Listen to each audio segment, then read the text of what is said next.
We're here. Unclicked podcast with Chris Mad Dog Moeller, S&M Bikes owner, founder. But before we jump into everything, we got our cool sponsor, Traction Coffee from Denver, Colorado. Is that where they're from?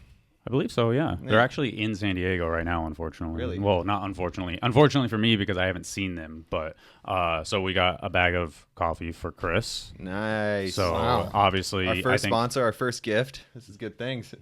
$5 from every bag goes to getting somebody special on the podcast. Whole bean? Whole bean. I got to get a grinder. Oh, yeah. All right. I'll get get one delivered over there. I'll scoop up a grinder on the way home. So obviously, we have been talking about doing this podcast for a while. I think we set a tentative date from like 2 or 3 weeks from now for you to come down and do the podcast. And then all this news drops yesterday. And we'll get into that. But we want it to be a real podcast, not solely about this rumor, right? The hearsay and all that stuff that is going around. So we wanted to just kind of. He wants to leave people hanging a little bit. Till the end. Well, that's smart. It is smart. He knows what right? he's doing. Yeah. People are like, oh, now we got to hear Moeller waffle on about. I don't think people will be too bothered. No, I think that's going to be great. So your generation, how old are you?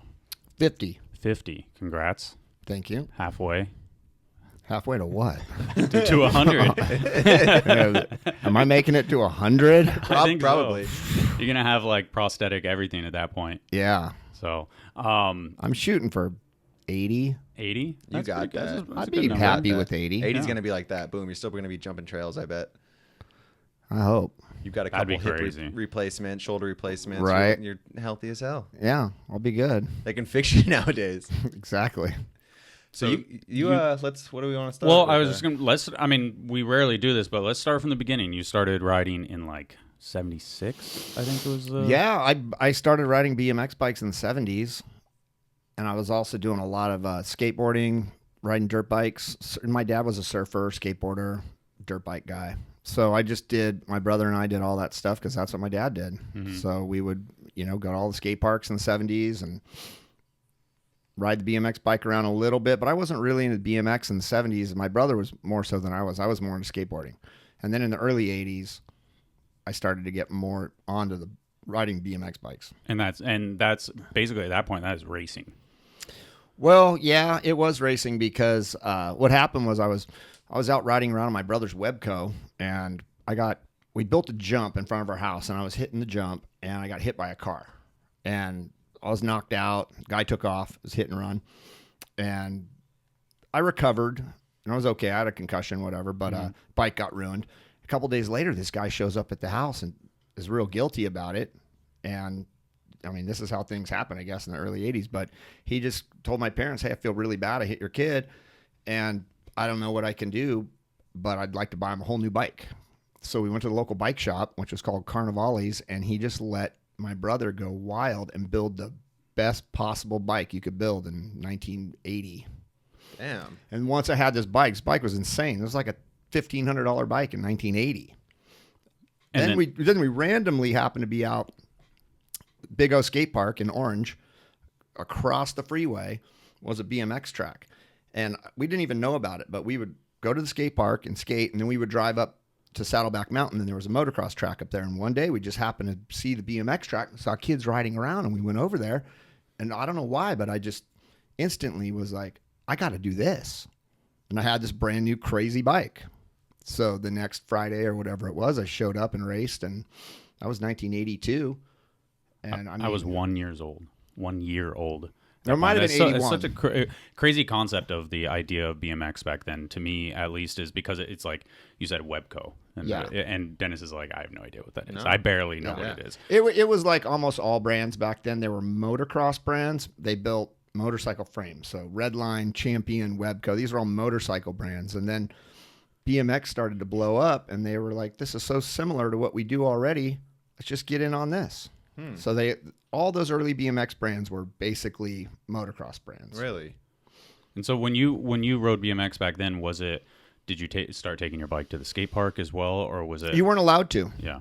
same. Bikes were not allowed in skate parks back then at all. So many years later, same rules still happen. Certain in some skate places. parks, certain skate parks were. So my grandma lived in on Paramount Boulevard over in LA County.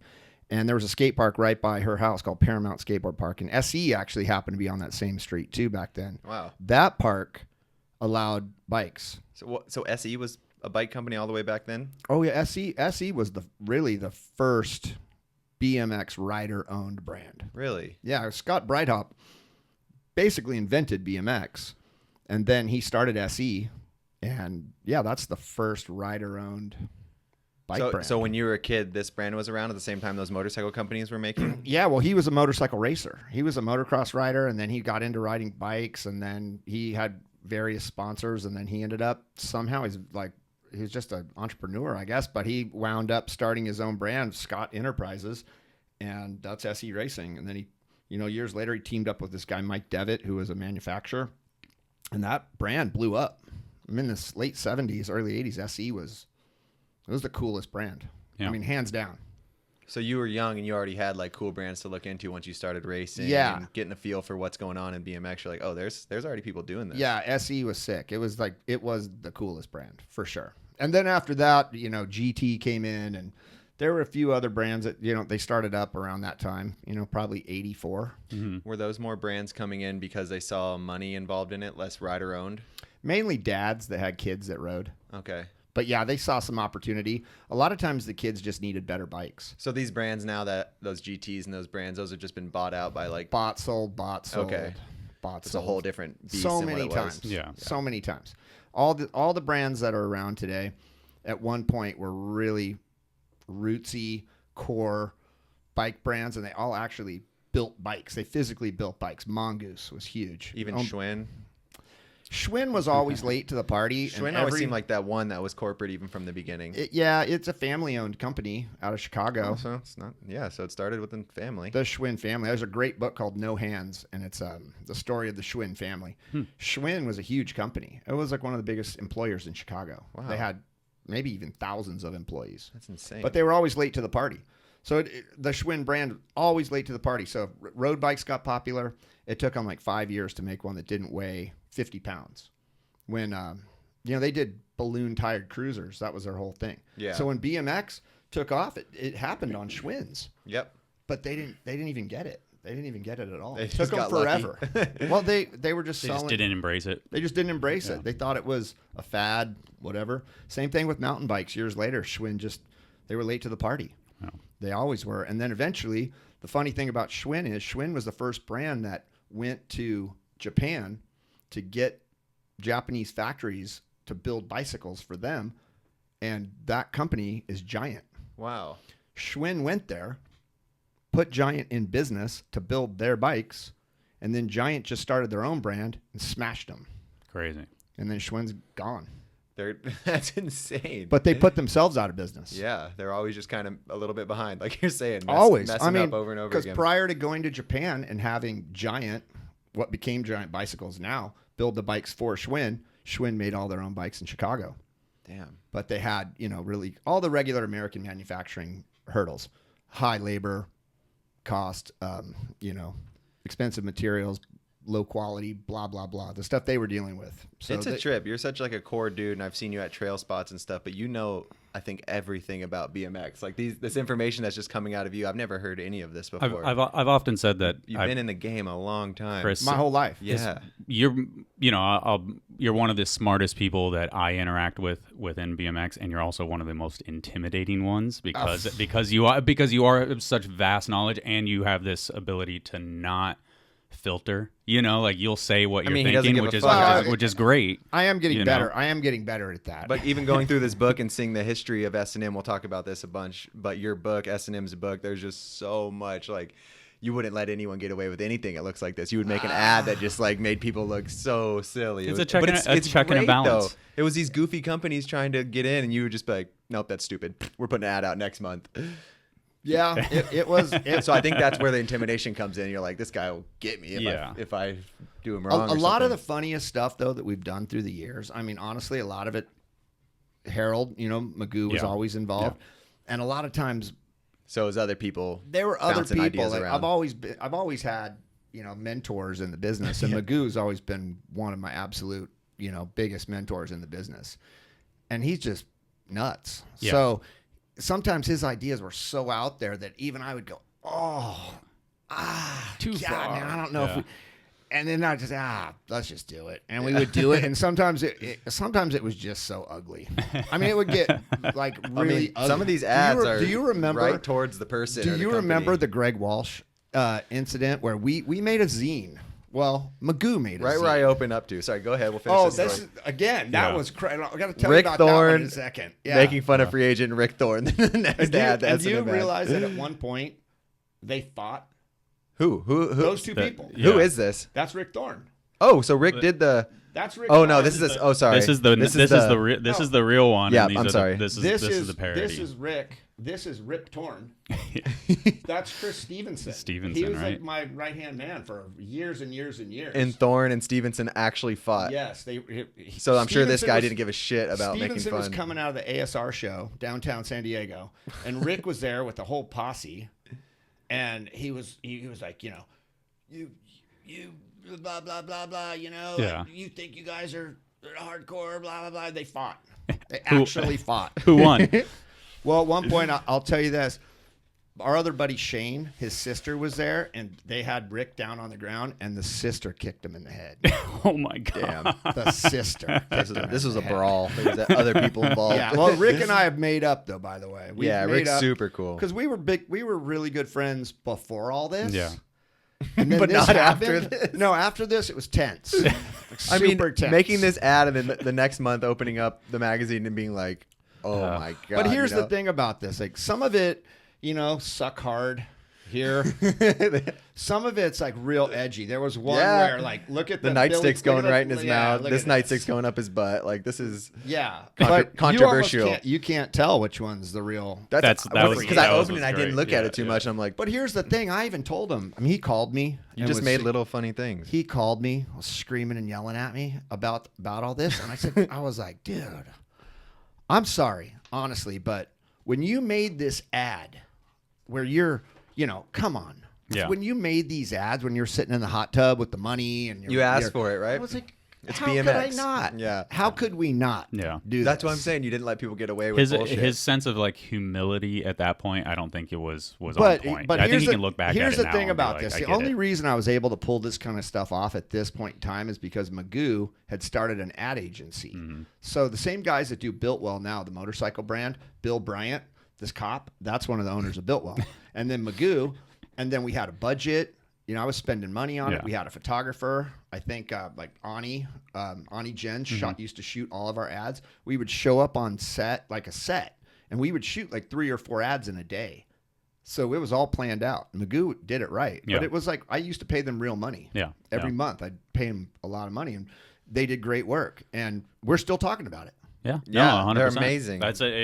It's funny how memorable all of those ads are. But then Look- they're saying the look at parodies are this. so I know. funny. This is insane. SD Dog right here, Sean Texas. Sean, never- He's the original SD Dog. I never met him. He must be pretty old school. He's an old school racer Yeah. from San Diego, Okay, yeah. cool.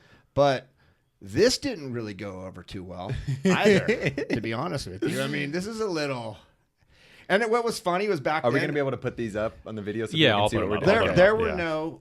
At this time, we didn't have the magazines. We didn't have... I don't think there was the internet yet. I don't know what... I don't think anything was It wasn't going on yet. booming, that's for sure. So I remember being in the studio that we actually had Simon Cudby's studio, the motocross photographer. This is so good. We had Sean and Magoo was running the shoot, and we couldn't remember what these ads actually look like. We just kept didn't saying, even have 'em. We were like, no, we didn't have them. It was all coming from memory, and we were like, no, Sean Texas was super buff, and then Magoo's so creepy. He was like, and he was oiled up, You remember that? But he wasn't really. And I was like, I don't know, man. I don't know. He's if he kind of was- glistening. I don't know He's if not he was oiled up. But here's the thing. Magoo just wanted to oil up doesn't Sean look- Butler. Yeah, yeah. All he wanted Yeah. to do was oil up Sean. Butler's oiled up. So I was, you could tell. I was like, yeah, he was like real buff, and he didn't have a shirt on, and he was oiled up. And then it got crazier and crazier. Like, and he was wearing blue blockers, but no, he's not wearing blue blockers. in our Just heads, imagined we it. were convinced he was wearing blue blockers. So now Sean's wearing blue blockers. And then Magoo oiled him up. I mean, honestly, squirted it on him. That's his sat favorite and, part. like, Oh, I'm sure he was It fucking was- loving it. It was hilarious. Magoo was loving it. Yeah, I know. Yeah, I was Yeah. cringing. Yeah, so many watching good ones. watching it happen. Then there's this It's too Hoffman funny. one of Hoffman doing one of the craziest things in BMX of all time, and you guys take a picture of a 40 and make an ad out of it. Yeah, I That's did. an early one. I did this one myself in my alley. Yeah, when I was I did the whole business out of this tiny apartment. But funny story about this one. So I was really tight with Brad when he started Ride Magazine, and I think this was in the first issue. Mm-hmm. And Is I that Brad McDonald? yeah. So Brad didn't own a car back then when he started the magazine. So I had a truck, and I would help him drive things around. He was living in Moreno Valley at the time. And I remember going out to his house to pick up a monitor from the computer store and bring it over to his house and his apartment and help him set it up or whatever. And when I made this ad, it was a parody of this ad. But then Brad spilled the beans to Matt, and then Matt made this ad.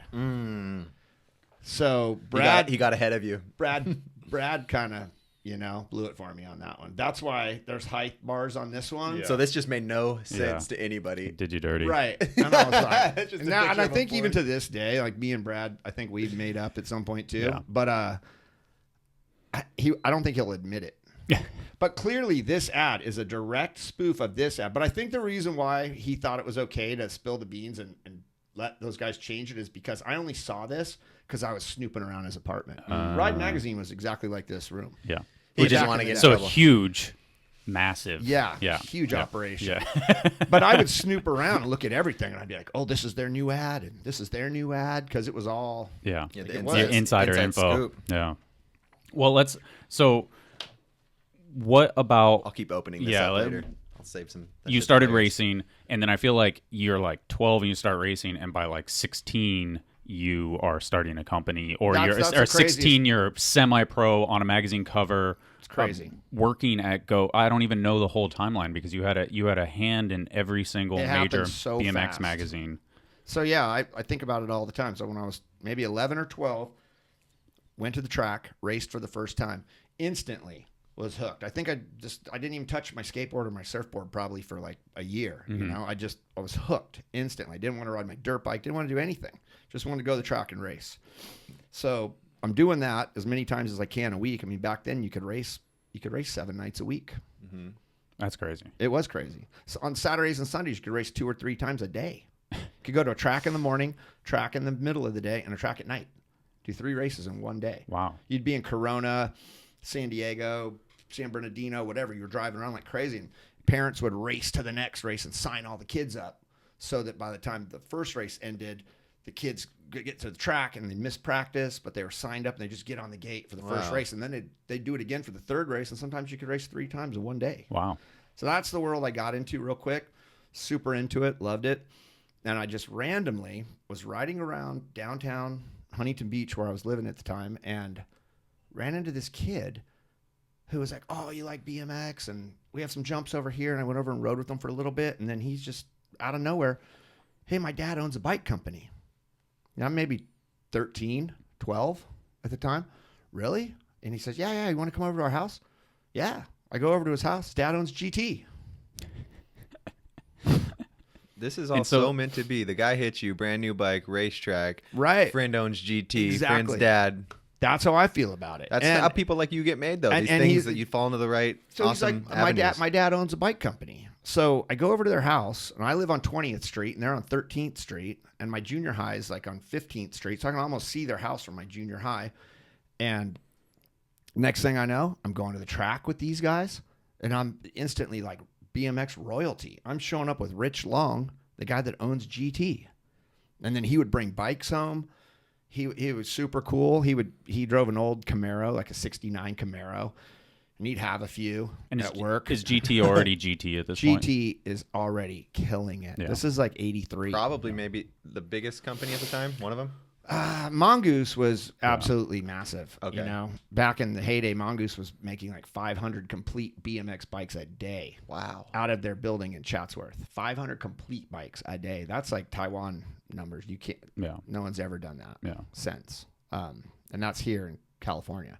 But anyway, it was up and coming, and Rich was powerhouse in the BMX industry. Absolutely. He wanted to take everybody down. It was like SE was cool. He was like, we're going to crush them. He was just That's great. your friend's dad, the dude who owned This GT is at the Jeff time? Long.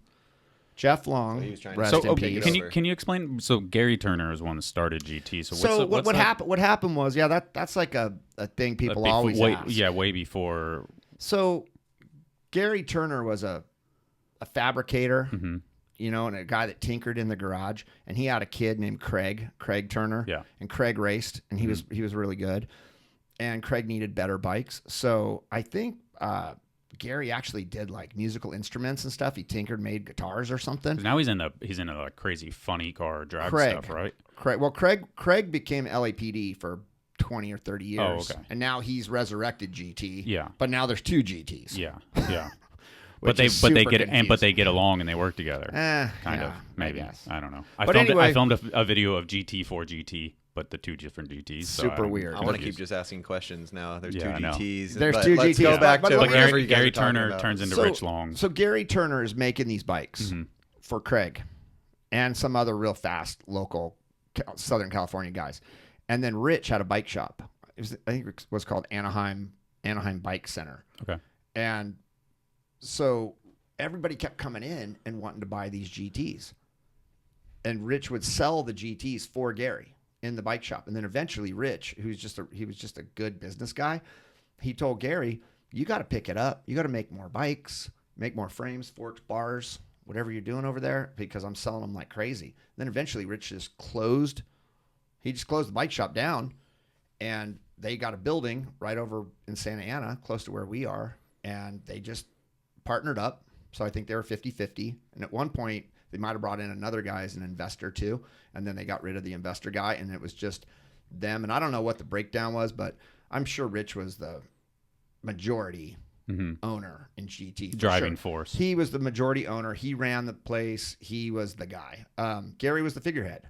So Gary was the fabricator. They'd always use his face. He'd have the welding mask. He was the figurehead of the brand. But Rich Long basically owned it and ran it. And then did he just take it over eventually by the time you're dealing with it? Or is No, Gary still part Gary of it? was always around. Okay. So I met the Long family, and we say in the book it's a long story. Yeah.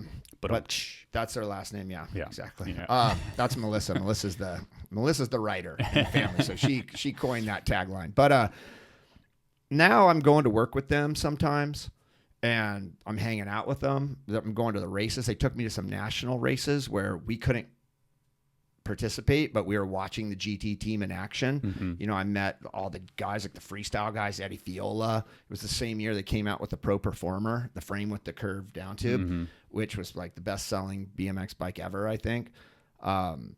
It was unreal. It was absolutely unreal. And then being around their building and being family friends, they would bring me home work at night. Like I would bag number plates for money. And I don't know if I tell that story in the book, but I think Rich kind of saw early on that I was crafty too, because one time I asked him if I could do some work, make some extra money, buy some parts or whatever. And he said, yeah, that's cool. He brought home a bunch of number plates and a bunch of poly bags and the header cards. And he said, I'll just have you sit in here. And I set up in his billiards room, and I put the plates in the bags and stapled the header cards on. He said, at the end of the night, we'll figure out how much money to pay you based on how fast you did it. And I was maybe 12 or 13. And I thought, I'm going to go super slow. I'm just going to go super slow. So every time he'd come in the room, I'd start, picking up the pace. And then he'd leave the room, and I'd just slow way down again. Then the next time I did it, a few days later or whatever, he brought them all home, and I just hammered them out. So is he paying you by, So he figured it out. He was like, okay, I'm going to pay you 25 cents a plate based on how many you got done tonight. Yeah. And then the next night, I just went crazy with it. And then when he went and counted them up again, and then he was like, you're messing with me. something happened Yeah. here. I went too far with it. Yeah. I should have just gradually worked it in there. But yeah, and then he was like, okay, now we're going back to 5 cents a plate or something. I went, But I think he was like, He probably liked that though. he was like, I think I kind of like this kid. Yeah. He probably appreciated the hustle. Yeah, and he had 2 kids, and they both rode, but they'd already done it. Like the older son, Jeff, who was my age, He's passed away now, unfortunately. But and so is Rich too. Actually, they're both gone. But Jeff raced so much when he was like 6, 7, and 8 that by the time he were like 12 or 13, he was burnt. Yeah. He was like retired. He was done with it. But I was just getting going because I was kind of a late starter, you know. And Jeff always thought it was kind of cool that I was so fired up on it because he was already burnt out on it. But I kind of got him fired up again when I got into it.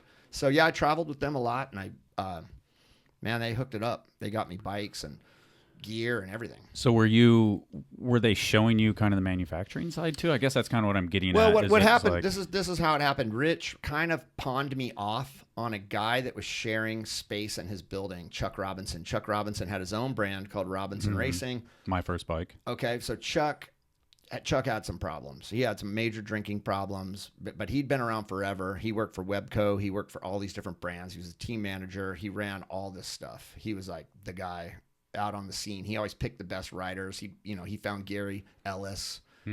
He was like the farm team for GT. So Rich knew he was on hard times, and Rich moved him into the building and just let him have an office.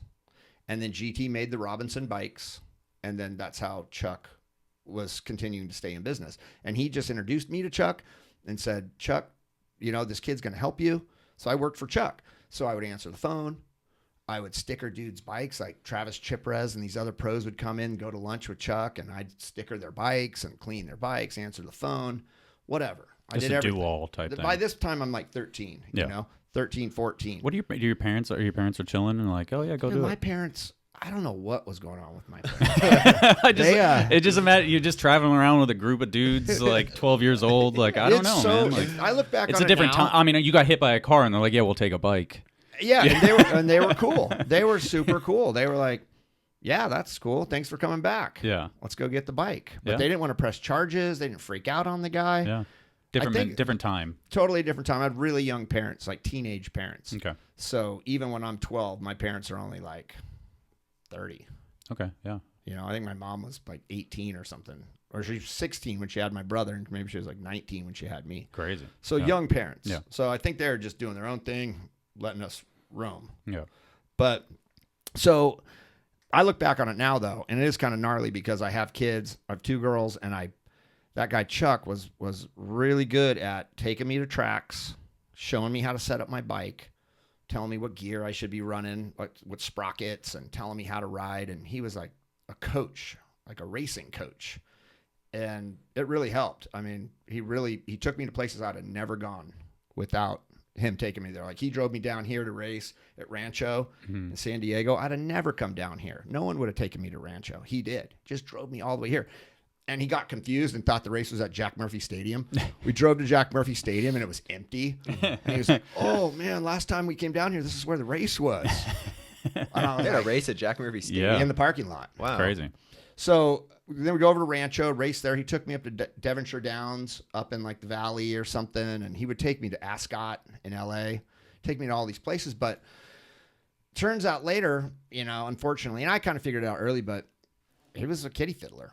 Oh, fuck. I thought you were going to go there with what you said about the girls, and I was like... And this is what freaks me out thinking about it now, that he would come over to my house to pick me up, and he's an old dude, and he'd like to drink Jack Daniels and smoke weed, and I don't know what else he was doing, but he'd come over to my house and hang out with my parents, and I knew pretty early on that he was... Something was off. Kiddie fiddler. I knew it. You knew, though. I knew it, but I just basically told him in so many words, numerous times, you even like go there at all with me, and you're going to have a major problem. Fucking bizarre. How old were you? 13. Crazy. And this dude, how did you find out about all this? How did you know? I found out later. See it, this is a little dark, but I found out later because we drove to a race in Phoenix, and 2 of the guys that went with us were brothers. They were on the team. Mm-hmm. And one of the brothers was racing, and then the other brother was back at the hotel, and Chuck was back at the hotel with them. And then the older brother went to the hotel. When he opened the door to the hotel, he saw it happening, and he freaked out, told him he was going to kill him, whatever. The dude got in the car and left, and I don't remember how we got home because we were stranded at that point. And the fallout on that, the crazy fallout on that, is that the younger kid is fine, I guess, to this day, but his older brother recently killed himself. Fuck. And Chuck also killed himself. Jesus Christ. in his office. I didn't know about. In his office at GT with a gun in his mouth. Blew his head off in his own office. I mean, man, someone living with that much shit. What year is that? What year is that? Did he kill himself? Yeah. I was already doing S&M, and I would go over there, and they were building my bikes at GT for me, and I would hang out with them, and he was still alive. So when he did it, it's probably like 91. Crazy. Did he get called out on all that? Or Yeah, he got caught. I think he got caught with some other kid somewhere else, and it was all about to hit the fan. The older brother never told, though? The older brother never told me. I think he kept it in, and he felt responsible because he left the little brother at the hotel, and he just took off. You said he left in a car? Yeah. No. The Chuck dude did. The Chuck dude left. Yeah, and the older brother recently just killed himself. Yeah, fuck. And it's been on his, that's been messing him up Sad. for decades. Yeah. I could see that. That's The the responsibility worst, man. That's the worst. Yeah. So trusting somebody. So now, but anyway, so all that. Yeah, that went down a all path. that. Yeah, that was creepy. Anyway, I wouldn't send your kids to the races with just anybody. If my kids are going anywhere with anybody, I'm gonna dig in deep and figure out what these people are all about. I'm not just, especially girls. Yeah. You know. Yeah. And you got to teach them how to fight too. You know, where to hit. Yell and hit, man. Don't run. let them do that. You'd fucking So anyway, I can wrap that up. Long story longer, but I can wrap that up pretty quick by saying that I'm now a Robinson sponsored racer, and I'm just psyched on Robinson. I know the dude's creepy, but I already had another bike shop sponsor that was a creepy drug dealer, so I already knew what creepy stuff was. BMX was just creepy. Yeah. Everything in BMX is creepy. People are dealing drugs, fiddling kids, whatever. It's all going on. I'm not kidding you. Yeah, I'm not really laughing as it's funny. Just like fuck.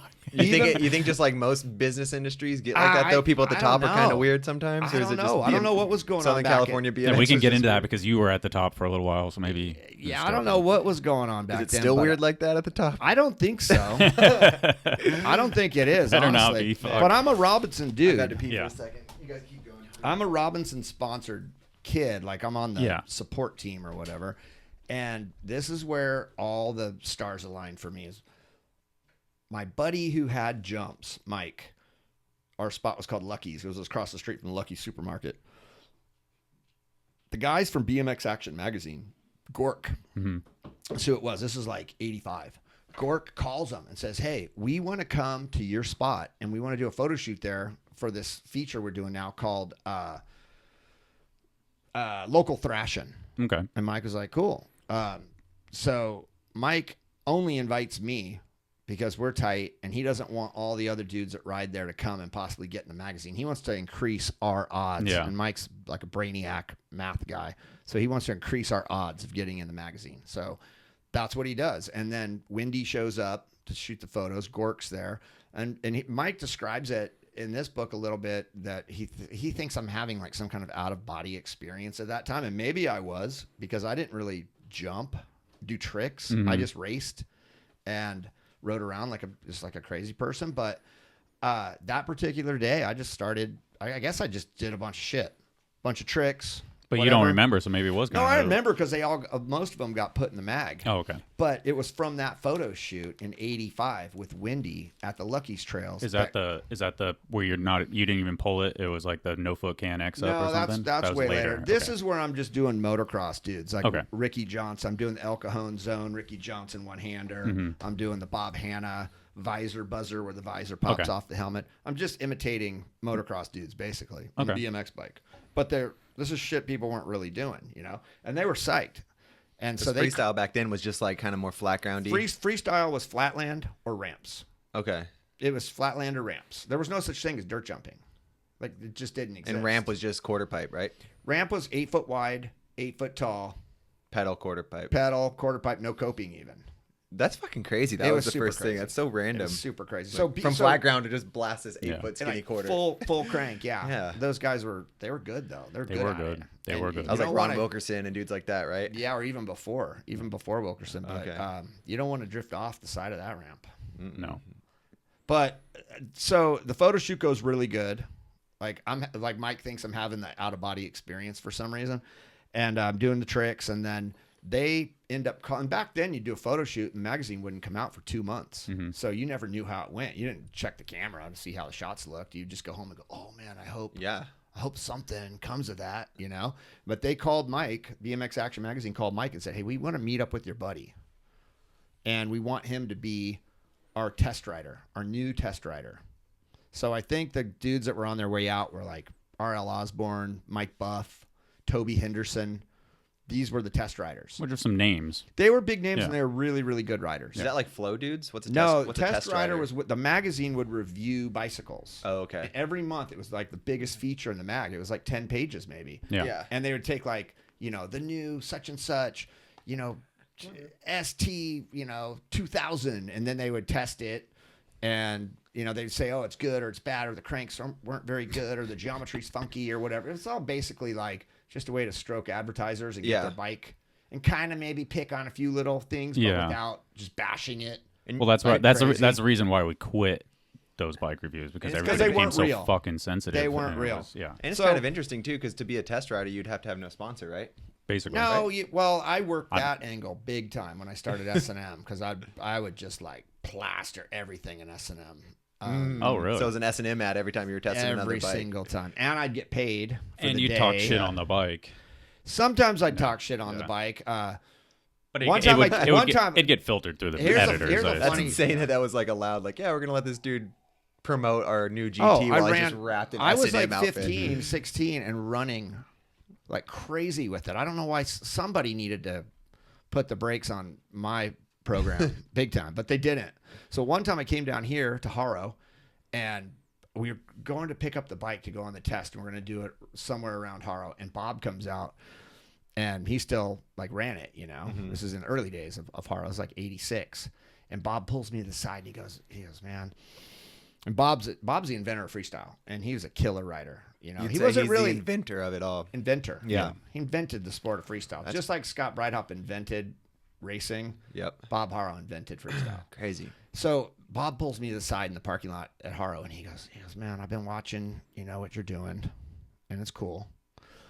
He's like, but come on. He's like, do me a favor. Do me a big favor. Take it easy on this bike. And I was like, oh, yeah. As in, like, give it a nice review. Yeah, he's like, don't wreck it, because I would wreck, like not just wreck, I would wreck these bikes. Like they basically, I'd just throw them down and they'd be unrideable. Huh. So he tells me, Because they're mainly shitty bikes. they're These shitty tester bikes. Yeah, okay. Yeah, they're shitty bikes. And he's like, Wow, what a bad idea to let people test your bikes, your shitty bike. I know. in Well, front of looking them. back, Well, that was the level. I think that's a testament to the level of where it was acceptable for a bike to be, and then where freestyle and BMX was going was progressing faster than it didn't bikes. make any sense. What they should have done was they should For have the said company, it makes no sense. But for Yes. BMX moving at forward, the beginning of every photo shoot, every test, they should have said to me, Chris, this is a $300 bike. Test it as a $300 bike. Yeah. This is a $600 this bike. bike's for 8-year-olds Right, who haven't but- rode yet. But I don't care, you know? And they're telling me we want the best photos possible. So that's my goal. Yeah. Best photos possible. So Bob pulls me aside, take it easy on the bike. And I was like, yeah, that's cool, Bob. I got in the van. I am going to fuck this bike up so bad. Like worse than any bike ever. Just because He said that. he asked me to take it easy. And I was like, I'm not taking it easy on it. Yeah, so it's like the forks, the cranks, the bars, just Everything like, folded. And in one hand, it was good back then because I could do crazy shit, land flat, do whatever, and the bike would take it. Not like now, because now when you land, the bike is so solid, either something's gonna catastrophically brittle, like snap because it's brittle, like bink, which is terrible. Yeah. Or the bike's not going to move at all, and you're just going to go, oh, Yeah. and your body's going to take it. But back then, the pedals, the cranks, the bars, Everything the just forks, flexed. the wheels, just the whole bike was like, and then I would just get off it and go, ugh. Like, You know, let's this go gets home. a 1 out of 10. Another Yeah. 1 out of 10. I'd be like, you get a little check. You're like, No, this I is get like great. at first I'd get like $50, and then I was like, oh, come on, we got to bump this up. And it was like 75, 100. And I started starting to ask for more money on these tests. And then eventually I started writing them, actually writing the tests myself because I could write. And then that whole thing grew into a job. Yeah. At the magazine. And that was BMX Action at that point. That was BMX Action. They also did freestyling. And so you did work for freestyling, and then that you did work for Well, Go. we did Homeboy. We did Homeboy magazine. Okay. We did. What is this? A BMX full web magazine? Wizard Publications was in Torrance, and they did BMX Action was the first title that Bob Osborne, the owner and founder did, and then they branched off to do freestyling, and then they wanted to do Homeboy magazine because they wanted to get more skating in there. Freestyling, they started getting more and more skate and freestyling, and it was weird. It was like half BMX, half skate. Yeah. And then they started Homeboy, which was more like barely any BMX, mainly skate with a little bit of music. Huh. You know, like early Chili Peppers, Fishbone, all those kind of bands from like the, 87 era. So I'm over there. So yeah, already like I'm only 16 and I've been at GT with Chuck Robinson. Now I'm racing all over the place. I rode for Pedal Power Bike Shop. That was the crazy drug operation. He's gone now too. He's dead. He had some drug-induced stroke and died. Fuck. So he's gone. But I was over there. Then I was at Robinson, GT. Then I'm at BMX Action, Freestyle, and Homeboy. So by the time I'm 16, 86, I've already been all over the place. And I'm like, all these bikes suck. All these brands are corny as hell. They were all the brands were kind of like, I always got a weird, like a softball team vibe, where everyone's in matching outfits. And that's how it was back then, right? That's how it was. Yeah. But I was at downtown Huntington. I went to Dwyer Middle School where you guys do all the photo shoots with, Dak and everybody. Huntington High. Half my friends were becoming pro surfers, pro skateboarders. Ricky Barnes was the first Black Label sponsored skater. He's a friend of mine. So you're seeing these industries like they're going in a good direction, and we're staying at this weird like jockey. Some of my friends were becoming pro skateboarders. Some of them were becoming pro surfers. Motocross was lame. It was just so lame back then. So we weren't really feeling the motocross vibe at that point. But the skating and surfing was cool. Snowboarding was just barely starting at that point. And I wanted to bring that to BMX. So I knew the bikes were all terrible because I'd been testing them. Yep. So I met up with a couple of different dudes and ran my idea by them about starting my own little brand. And mainly people thought I was just out of my mind because I'm in 11th grade and I'm 16. And they're like, dude, you're out of your mind. And I was like, no, we are going to make this happen, And I first pitched it to my friend Mike Smith, who built the trails where we did the photo shoot. But he was getting ready to go to UCLA. And he was super smart. And I knew that was the dude I wanted to be involved with because he was such a brainiac. I was like, he's going to run the numbers and he's going to run all that. And I'm just going to run around and be an idiot, And he was like, nah, I'm going to UCLA. Yeah, you're an idiot. Nah. And then he's a little older than you. He's like 2 years older than me or something. Yeah. So then I had this other guy that I just started riding with a lot that worked at a local bike shop named Greg Swingrover. Just happens both their last names were S. Yeah, it was going to be S&M either way. Isn't that weird? Yeah. And Greg was a super cool dude, and he had a car and I didn't. And he would drive. He raced and dirt jumped, which wasn't really a thing, but we were making it a thing. Dirt jumps were practice tracks for BMX racers up till this point.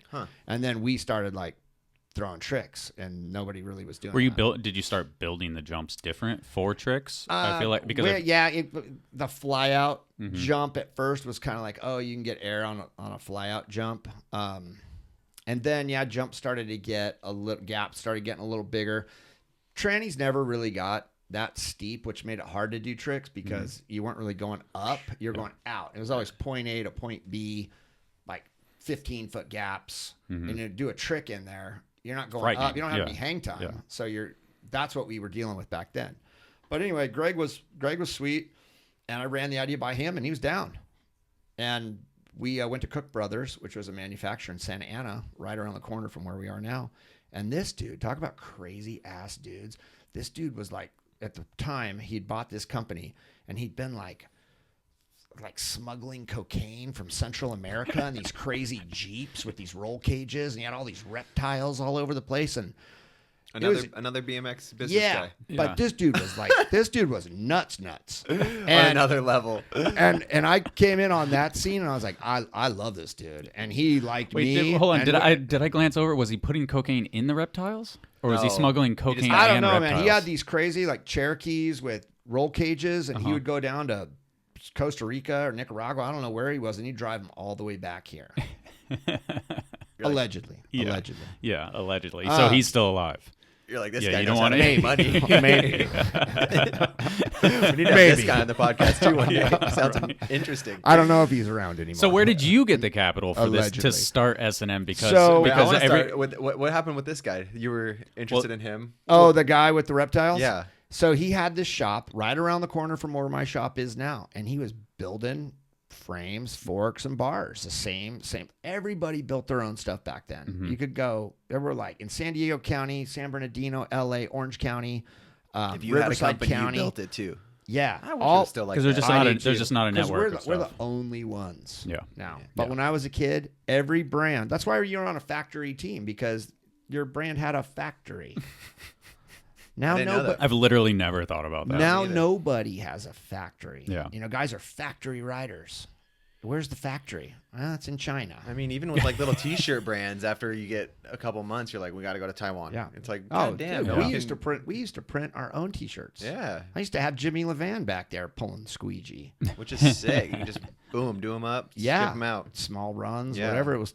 It was super cool. Overproduce anything. Yeah, it was super cool. But so anyway, we go to this guy, the Reptile guy, who may or may not be around anymore. I'm not sure. He's probably a billionaire in Malibu. No, he's not. if he's around, yeah. He's not dead. He's not dead. But anyway, he's a friend of yours still, isn't he's a cool ass dude. He's a cool ass dude. I always loved going over there. Yeah. So we tell him what we want to do, and I'm like super specific. Geometry. That I was more about geometry because bikes were all jacked up back then. The back ends were like 15 inches long and the front ends were like 18 inches long. That's what a bike was. Yeah. It was all back end and no front end. I was like, we need to, and Chuck Robinson started instilling that in me really early. Like, this is what's wrong with BMX bikes. They need to have short back ends and the front end needs to be longer. And then that's what he would always pitch to me, but no one was making those changes. So I got a couple of frames that I really liked. One was a Robinson because I loved it. One was a Profile because they used to make frames back in the day. Wow. One was a Profile, one was a Robinson, and one was actually like almost a signature bike that I had with the previous bike shop sponsor, the guy that's gone now. It was called a Privateer. And I took those bikes all in and I worked with this guy and we developed the very first prototype S&M. And then, where did he get the money? He charged me. I said, we want to get two. So Greg can have one. I can have one. And then we're going to test them and figure out if we like them. And he was like $1,500. He wanted $1,500 for two frames. That's a lot. In 1986 or whatever it was. So where did we get that money? I think Greg's parents loaned it to us. Okay. Because we didn't have it. Maybe we had half of it or something, but we borrowed it from his parents or something. We get the two frames. I immediately threw my frame I kind of like hitched a ride with this family, and I was going to Colorado Springs for some race in a dirt jump contest. And I had my previous bike still built up. And when I got to Colorado Springs, I built up that frame, and the pictures of me riding that frame are in the book. I built it up in the parking lot, did the dirt jumping comp, won the dirt jumping comp, raced 16X or whatever. So no money in the racing, but I made a little bit of money in the dirt comp. And that was a wild day because I got into it with this dude. Like, I was the only one that did 360s. No one could do a 360 over doubles back then. No one. But that was my thing, was the 360 over the double. So I'd show up in the crowd and start chanting my name. You know, and they were 360, they out 360. It was like the backflip before the backflip. Yeah. And then I would like wind it up almost and just huck this just goofy 360, but I could land them, and the places would go bananas. They'd never seen anything like it. No one had ever done a 360, and it won the contest. Double. I won the contest, but I got into it with this kid that was super good, and this kid did a 360 perfect, and it was the first one he ever did in his whole life over a double. So then I was like, "Fuck this kid!" I did a 720.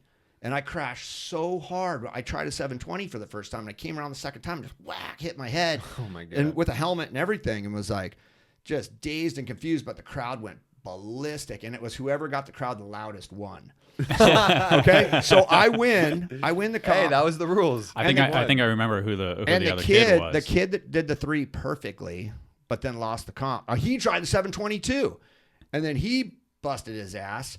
And then after the comp, I was kind of stuck in Colorado Springs because the family I hitchhiked with went back to California, and there was a race in Utah the very next weekend in Salt Lake City.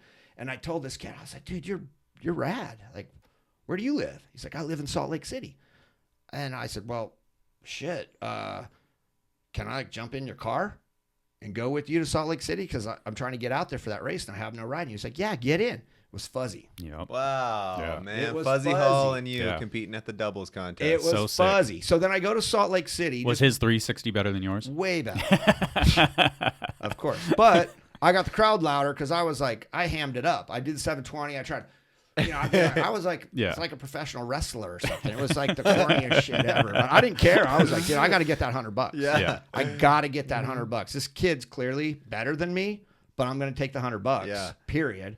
And then I'm going to jump in his car, stay at his house for a week for free, which is what I did. And then get the other $100. And then the next weekend was just a race. There was no jumping comp, but that's how I met Fuzzy. And I spent the whole week with them, and we had so much fun that week. The craziest shit happened that week. Like when I first rolled up to his buddy's Steve Spencer's house, they had the video of the dirt jumping contest. Somebody had a big ass VHS camera, and they videoed the contest. And now I'm sitting on the couch, and they must have forgot what they filmed. So man, I'm sitting on the couch and home they videos put it on, talking shit of you. Oh, so bad. Oh my so God. bad. Like, fuck him up, Buzz. That guy's a goon. Look at that shit. You know, look how squirrely he is. And then when I won, they were like, oh, that's bullshit. And now I'm in the living room, like, watching the video, and they're like, oh, they forgot everything that they Sorry, dude. said. Yeah. We didn't like you a week ago. We didn't know you But then. now we're all best friends. Yeah. You know? And the best thing about that was we went to a local track and met up with Fuzz's friend, this guy Alan something, and we just messed with him so bad. They were like, he introduced me as just like Billy or something, and so Fuzz was like, hey, what do you think about that BMX Action Test Rider? You know, that new guy. And Oh, this guy's shit. like, oh, that guy sucks, and blah, blah, blah. That shit's all fake. He doesn't pull anything, you know. It's, you know, just talks so much crazy shit. And then when you get to the local race, I put my race gear on in front of the dude, and it says, you know, like Mad Dog or Moeller or whatever. And, Yeah. and I remember looking at the guy, and he was just like, oh my God. Like, that's the dude. They just fucked with me so bad. That's For funny. hours. Yeah. This guy talked shit. And then I You put just the had to gear listen on. to He it. was like, oh. And then he's trying to, you know, Yeah. smooth it over. Yeah. Yeah, I but didn't mean all that stuff the last couple Yeah. days, man. yeah, but right after that, the people at BMX Action were so hyped on Fuzz, he became a test rider too. Yeah. So then Nice. we were the crew. Yeah. It was a 2-man team. It was me and Fuzz, and then a few years later, another S&M rider, Brian Hernandez, became a test rider. Okay. But yeah, that's how I met Fuzz. That's how he became a BMX Action test rider, and then. And We then should have probably put him on S&M. Honestly, like he came That out would of have California. fit really well. It would have. He but was never. I couldn't pay him. He was always on Mongoose, right? No, at first he was on Robinson. Okay. He got on Robinson because after Chuck started getting squirrely, GT just kind of, they were like, we'll just run it, you know? Mm-hmm. They just let Chuck sit in his office and drink Jack Daniels and think he was running it, but they ran it. Yeah. And they put Fuzz on Robinson. And they could pay him. I couldn't pay him, number one. And number two, I was like, I don't need him because I do the same shit he does. Like, Yeah. I'm getting just as much hype or more than he is. Why am I going to pay him? Pay So- myself. If there's any money, I'm going to take And it. I forget Fuzz was a racer too, right? Yeah, Racer he dirt was a jumper. really good racer. Yeah. Yeah, but Fuzz's riding style is so smooth Yeah. and clean. And even when he raced, it was like smooth and clean. Whereas I'll just T-bone you, you know, just put you over the fence. We'll get into that too. Yeah. I think. So the first S&M frame, obviously, did you make many changes after that, or was it we kind made of a like few, we made a few changes to that particular one, but not major ones. And then the next step was I came back to Southern California after this little trip and went to the local track and just told everybody, made a flyer or something. I was like, I'm making 20. We're going to make 25 of these. So pay us now. And they did. Everybody paid us. Wow. And I had all the money. And I went back to my boy, Reptile guy. yeah? And I was like, here's the money, dude. Make them. And he made them. And I did it again. Next time it was like 50. Then we did it again. Next time it was probably like 100. So was And there? we just kept turning it. But we'd get prepaid, direct. And then we finally went to bike shops and started pitching the bike shops on it, you know? Yeah. And this Like takes us face-to-face pre-orders. face-to-face pre-orders. But people were like, I'd go to the track, do trade. Word of mouth was getting Yeah. around at that point. Exactly. And we'd pump up the crowd and get everybody fired up. And Would you call the bike shop beforehand and be like, "Hey, you got that new S&M bike?" And Did then I you ever show. tell you we did used you to show do that? No, but I used to figured do you that did. trick. Yeah. No, I had our team rider, this kid Scott. That's an old school trick. That's what we used to do. This Create demand. Like Yeah. guerrilla Go in a marketing. couple of days later and be I- like, I- "Hey, I'm selling this frame." I actually learned Yeah. that by reading a story about OP Clothing. OP Clothing started doing that. I don't They even know would what call- OP clothing is. You don't remember OP? Ocean Pacific? They made the little shorts. Yeah, Corduroy little- shorts. Oh, Bingo. okay. Huge Webco. brand in the 70s and 80s. But they would call surf shops and ask for OP shorts, and they would say, we don't even know what that is. And I said, oh, okay. And then they do that week after week after week. That's what we did too. And then after like a month of doing that once a week, I had this kid, Scott, that rode on the team. He had a call list of shops, and he'd call them every week. And then next week he'd call them all. And we did that like 3 or 4 weeks. And then all of a sudden he like someone else calls him and goes, oh, this is Greg from S&M Bikes. And you guys want to buy a frame there? Man, so many people have been calling us about that frame. Yeah. What do we got to do to get one? It's just us. Yeah. It was just us. No caller ID back then. Yeah. Yeah. Like, use a different voice next time, man. Like, hey, It's funny. have the S&M frame. I feel like all these strategies would work today too. They still like, would. If you just had like They a still hungry would. little 16-year-old, if a little 16-year-old kid at the park told me he wanted to start a company, I'd be like, hell yeah, that's Yeah. amazing. You don't see that. But where are you going to go to get the frame made? That's the problem. Internet. That's a whole other thing. They won't make you one frame. No. They'd have to go to you. Burden They'd have to somehow know And you. I've done that. And I've done that through the years for a lot of people. Wasn't it? With Solid made people frames too for a little bit. Yeah, right? Solid made some frames They're for not- people. Not doing that anymore. No. So, yeah, you couldn't go anywhere He like you started like, did, a yeah. goat. He does like a goat farm now. Huh. Aaron from Yeah. Solid. Yeah, they moved. Aaron Huff. They Shout moved. out to Aaron. He's a Shout man. out to Aaron. Yeah, I worked with him Yep. through the years, but made stuff for him. He made stuff for us. We went back and forth, and he started a goat farm or something. But Okay. Goat yoga. yeah, No, I don't know. but that's the problem nowadays. I couldn't do all this Yeah. because where are you gonna go? It was a different and time. If that wouldn't have worked, when I went to that guy to get the frames made, if he'd have been like, I don't have time for your bull, then I'd have just gone to someone else. Yeah. And I'd have gone to someone else. Yeah. And then You had options. So I did use that manufacturer for maybe like the first year only, and then they couldn't keep up. The guy just couldn't keep up. He had like one welder, he couldn't keep up. So then we moved insane. to You're still 16 at this time. still 16, 11th grade. And then I think we moved to CW was another big brand. They were in Fullerton or Anaheim or somewhere off like the 91 and the 91 freeway out there, and the 57. And then that was a much bigger brand. And so he made our frames for a while. Then we found out he was subcontracting them to someone else. So then I found out who the subcontractor was, and it was a header company that made these, pipes for drag boats. And I went over there and was like, listen, I'm the dude you're actually making this for, so let's cut them out. And let's just do this. Yeah. 20% Right. cost savings. So we did that eventually. GT made our stuff there for a little bit. So we were bouncing around. I bounced around manufacturers and all the way until 1999.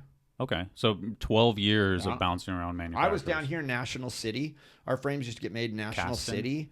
Caston, then, and even Mike Devitt moved down here to National City too. Okay. With And that's Dirt Master? it was like that era Yeah. when he started that. He was the SE guy, but then he started Dirt Master. Yeah. Then at one point when I was here in National City having stuff made, I get a call from a guy that's over the Otay Mesa crossing, and he calls me. He's like, "Hey, I'm down here on the other side of Otay Mesa, and I'm making your frames." That's down in Mexico. For Yeah, people who don't yeah, know. Tijuana. And I was like, "No, you're not. My frames are in National City." He's Oh. like, no. You think they are. They're actually here. And Yeah. I was like, I'm coming. So I jumped in the car, came down to the border. He met me at the McDonald's right there at the Otay Mesa crossing. He comes across, grabs me, puts me in his car. We drive to this Mexican bus repair shop. Huh. That's where our bikes are being made. Crazy. And I'm And that's walking, Caston doing I'm this? walking around in there, and I'm like, well, who are you working for? He's like, I'm working for Lynn Caston. I thought, motherfucker. Like, this is the dude that started Redline, invented the BMX fork. Yeah. The tubular BMX fork. He invented it. Smartest dude. He's down here in National City flying planes and doing aerospace stuff. He's a super smart engineer. He's just subbed it out. And he's making this margin. So I'm paying him like $100, and then he's paying this dude $75, and he's clearing $25, and then the frames come over the board. He never technically lied to me. He just said, yeah, I'll get your frames made. He was hustling a hustler. He was hustling a hustler, but I found out because this dude wanted to go to the source and get a little bit This guy more wanted money. to get paid $80. So 2 hours later, I'm in Mexico, and not only are my bikes getting made in there, there's terrible ones in there.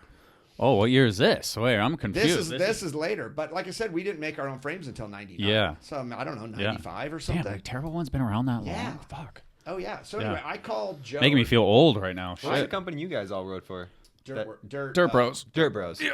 That was Dirt Master was coming in my That's head. why sometimes I used to call Terrible One. Gary used to ride for Dirt Master too. Okay. Yeah. We used to call it Terrible One. Yeah, Terrible One. Yeah. Because they were getting made in Mexico. Yeah. And I remember coming back, calling Joe or Taj, I can't remember which one, and I said, man, I got some crazy ass news for you.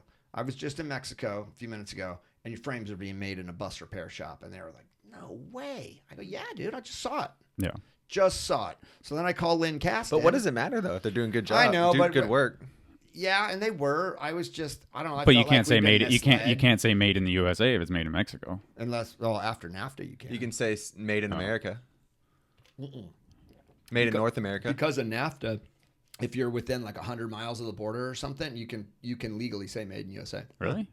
Yeah, that's part of NAFTA when it was first enacted. So that's why you got so many like automotive companies, like Hooker Headers and all these automotive companies are all over the border. Even like Paul Schmidt skateboards, PS Sticks, he's making all his boards. All those like top skate brands get their boards made by Paul PS Sticks. He's in Tijuana. Oh, wow. We get Chrome down in Tijuana. Well, that makes sense. There's a lot of stuff. I literally have Chrome written on here, but the business that we use for the plating is here in San Diego, but then so they pick up the stuff, bring it here, and then they take it across the border, kind of do the dirty work, and then they bring it back over, and then. Do you know that Chrome's like nasty shit? That's what I was thinking about. This whole 100 miles from the border thing's got to be so bad for the environment because if you can't do it here, they're like, it's always been like that. Yeah. Because it's a free for all, basically. It's the Wild West down there over the There's border. As long as you take care of your employees, and that's where a lot of guys got in trouble. Like even Lynn Caston had an operation down there, and he basically got kicked out of Mexico because in Mexico it's different than here. You have to like take care of the employees in some way, like not necessarily pay them a huge wage, but you have to like feed them or something or provide all this other they stuff. Just have some sort of guidelines, some kind of guidelines that are different than the States. Yeah. Well, I mean, I guess if you're gonna draw a line somewhere, it's got to be with humans. I would assume, right? But all this kind of leads me to like how I actually ended up starting to make stuff myself because up from 1987 when we started, June of 87, all the way up to 1999. So 12 years. I was just outsourcing everything, and I was all over the place, like flat track motorcycle companies. I went and met one time with Jesse James from West Coast Choppers before he had the TV show. This is to get work done. I tried. It was a crazy story. So I'm looking through a chopper magazine, and there's this guy in the back in an ad that makes like chopper stuff, and he was in Signal Hill. Yeah. Long Beach, Signal Hill area, and kind of like a rough little industrial area. So I called down there, spoke with his very first wife. She ran the office and scheduled a meeting. And I went over to Signal Hill, met Jesse James for a minute, and he was psyched because he was a BMXer when he was a kid, and had a killer operation going. He had like 10 people welding. His wife was super cool. But basically, at the end of the day, they were too busy with their own work to even, because I was just trying to get forks made at that point. And I ended up in Long Beach working with Mike Devitt at that time to do the original Pitchfork. Okay. And he was in like a little Quonset hut in Long Beach, down right by the port, whatever town that is. Yeah. Right by 710. Fucking Wilmington? Wilmington, exactly. So anyway, for 12 years, I'm doing this all day long, man.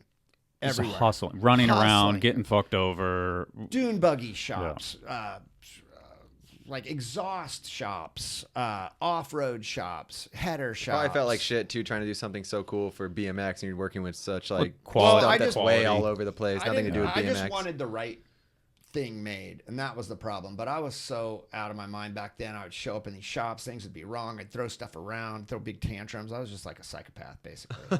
And I skipped over something. What the hell happened to Greg? Greg Swingrover? Yeah. So we started. We started in June of '87, and by maybe 1990, the beginning of 1990, he got his girlfriend, who was a receptionist at GT, pregnant. They got pregnant. I think it was maybe an accident. I don't know. Sorry, Greg. Yeah.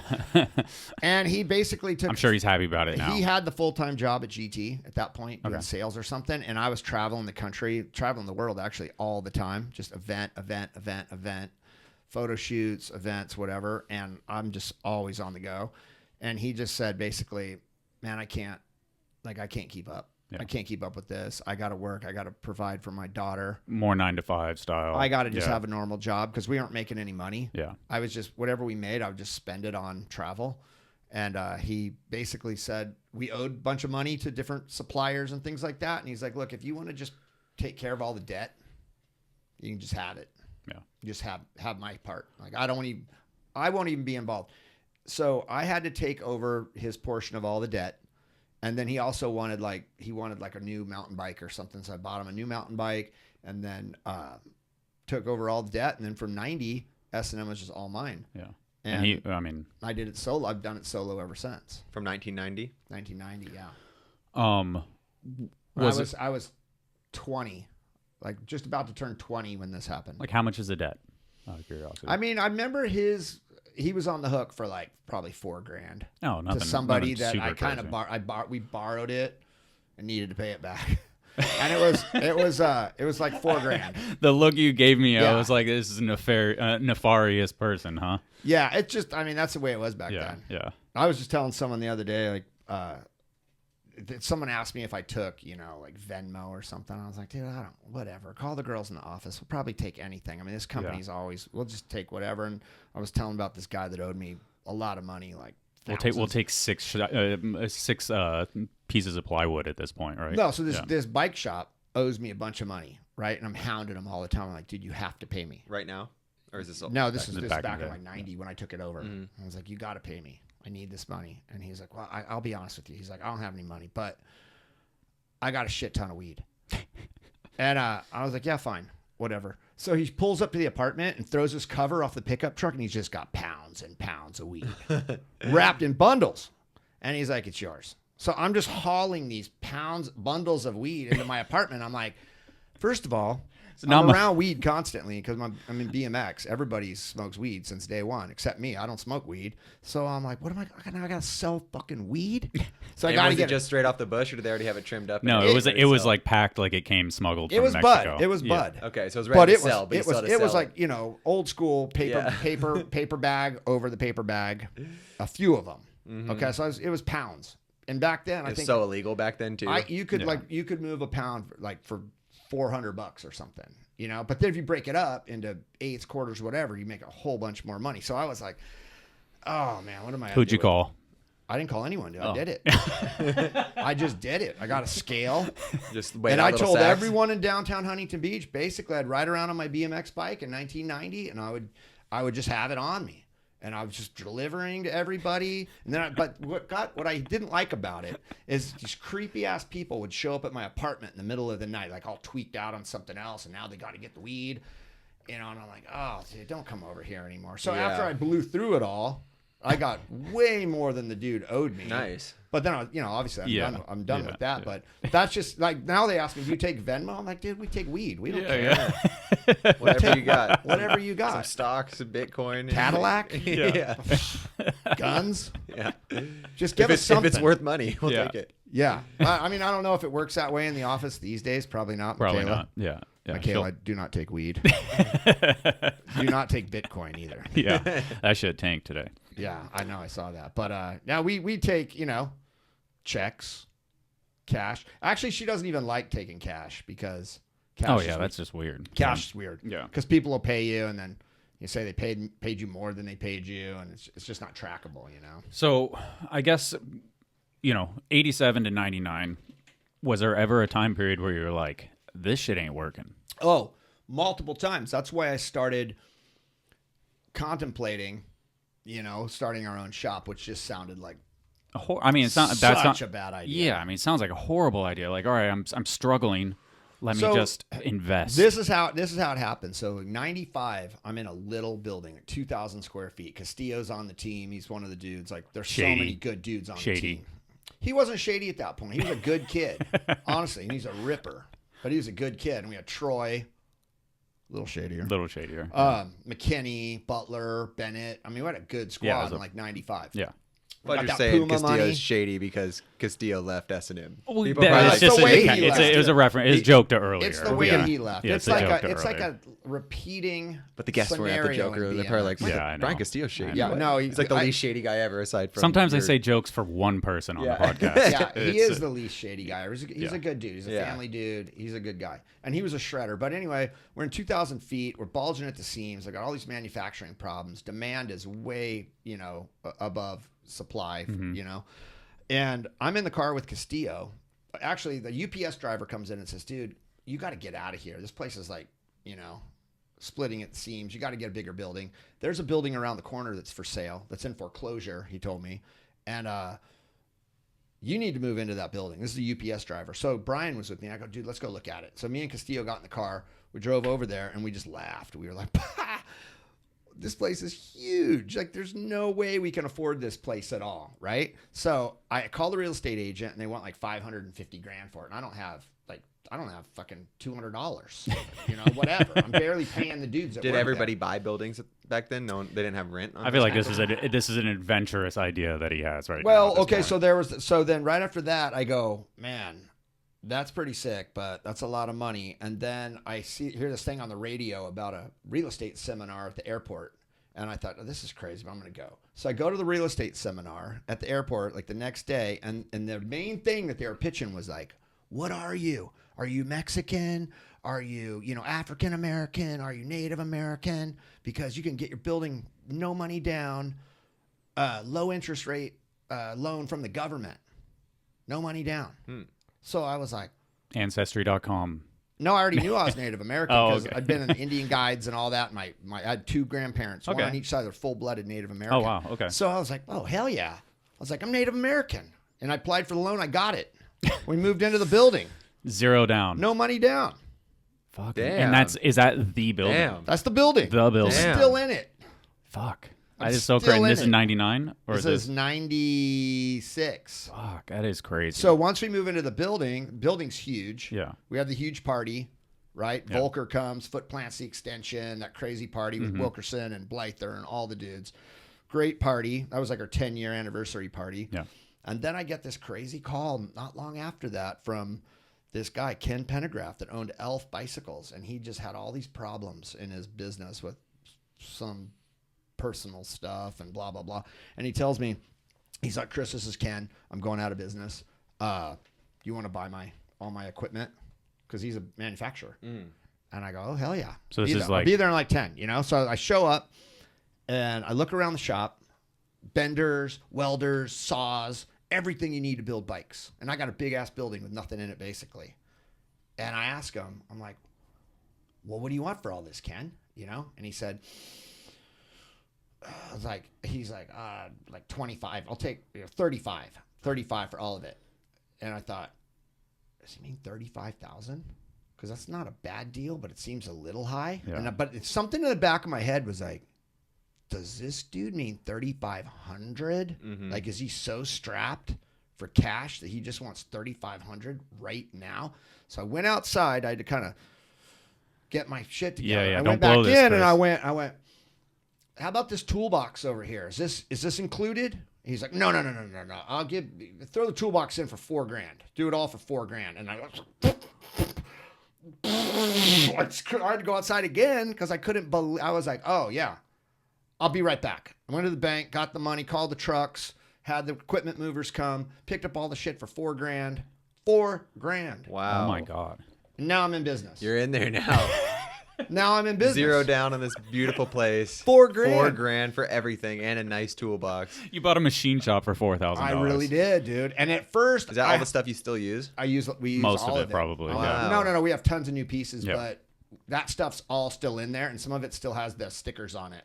Elf sticker. And some of the stuff he got from other brands, and those stickers, like That's the so stuff's crazy. been That's so passed crazy down. that those machines can literally last for forever. 80 years. Because I did that. The video hasn't come out yet, but like the profile, when I did the profile how it's made stuff, he has a machine called a swedger, and he's like, this has We do that. made every single profile crank that has ever been made. Boom, boom, Yeah. boom, boom, boom. And As it's it's like- spinning, we do that. Yeah, it's insane. It's like, all right, That's this how we thing do is our made. forks. Our fork Yeah, knives. the same thing. It bells it out, right? Yeah. Yeah. Is it? No. It pounds it in. Pounds it in. Pounds it in. When you swedge it in. So That's what it is. That's how we do like steer tubes for forks. Mm-hmm. We swedge it in. So you start with something bigger, then you swedge it down, and it becomes thicker and like more dense. Okay, that in a makes sense. smaller area. I had it opposite. But that's how like a profile crank starts as a tube. Yeah. Before they cut the miter on both ends and then put the piece in and then fold it over and roll it down the middle. Yeah. Yeah, it's it's crazy that those machines are. They last forever. It's like it's something that doesn't lose value. Because Doesn't they're purely mechanical. Yeah. They have no computers. They don't even, a lot of times they might have like a hydraulic pump or something, but it's all very mechanical. You can swap it out. A lot of times it doesn't even have like a hydraulic pump. You just have to squirt like coolant on it by hand. Yeah. But this stuff's from the 40s Yeah. and the 50s, and it still works. We have a lot of that stuff in our shop to this day. So anyway, I hired one guy. Shout out to the guy at Elf. Yeah. Where were they located out of? Anaheim. Anaheim. Okay. There's a ton of brands in Orange County back then. That's so crazy that there was. I mean, there's still a lot of brands in Southern California, obviously. It's but just BMX isn't as big as it was back then. BMX was so big. You Yeah. could go to any local track in like any town, and there'd be 50 motos. It'd go till midnight on a Friday night. I mean, racing was huge. Magoo had a. I wonder if it just spread out into different categories. Like, back then it was just condensed to racing and a little bit of freestyle. Now there's every little piece of BMX. Yeah, I don't. Maybe. BMX was so big. Really? There's Well, like you would just go out on the freeway. Like, say you went out here on the 8 and you just were heading towards Arizona. Yeah. Cars, you would just see cars drive by you with bike racks and tons of bikes on the back with number plates, and they're going to Yuma or they're on their way to. I mean, they could be on their way to Tucson. I mean, well, think about it. There's no night. there's no internet. There's no Xbox. There's no Nintendo. There's no iPhone. Yeah. Everything you did was essentially something active or reading a book. And, racing was super cool, and you could it was brand new. You could do it in the clothes you're wearing right now. All you would need is a helmet. Yeah, the burden of entry wasn't. And a bike. Yeah, I don't need a carbon tie and 6 sprockets to do it. Exactly. So, yeah. So it's become like so modern and high tech that it's almost like intimidating to get into it. Yeah. That's a plight of a lot of things. When we got all that equipment, I hired one guy from GT because GT was starting to fold. I think Rich crashed his motorcycle and died, and then the company went public, and then it was like collapsing, and everybody was getting laid off. And I hired this one guy, Ken. His name was Ken Harris. Hired him to come and set up our shop. And when we set up our shop, we had no intentions at that time of actually building the production parts. We were going to prototype and sample. So I'd have a guy come to me and say, I want my head angle steeper. I want this stronger, back end shorter, whatever. We would just build him one frame, and then he'd test it. And then if it was good, I would take that to another dune buggy shop or muffler shop or whatever, bus shop. And I would say, make this. And then that's how we did it.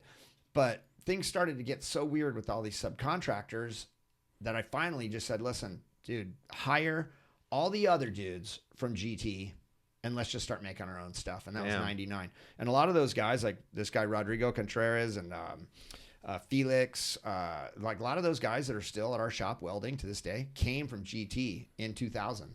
Wow. They've been there for 21 years. That's crazy. And Ken moved on.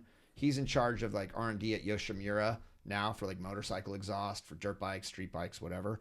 But now Jason Ball runs the shop. Yeah. And Jason's worked with me for like probably close to 30 years. That's crazy. He went from like doing the shipping and the warehouse to now running the shop.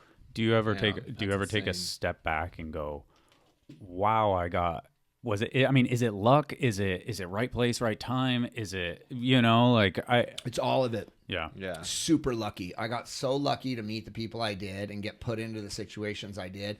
All I can say though is I didn't really have a lot of talent, honestly, but I worked my ass off. Like anytime, like if a camera came out, I was like, it's on.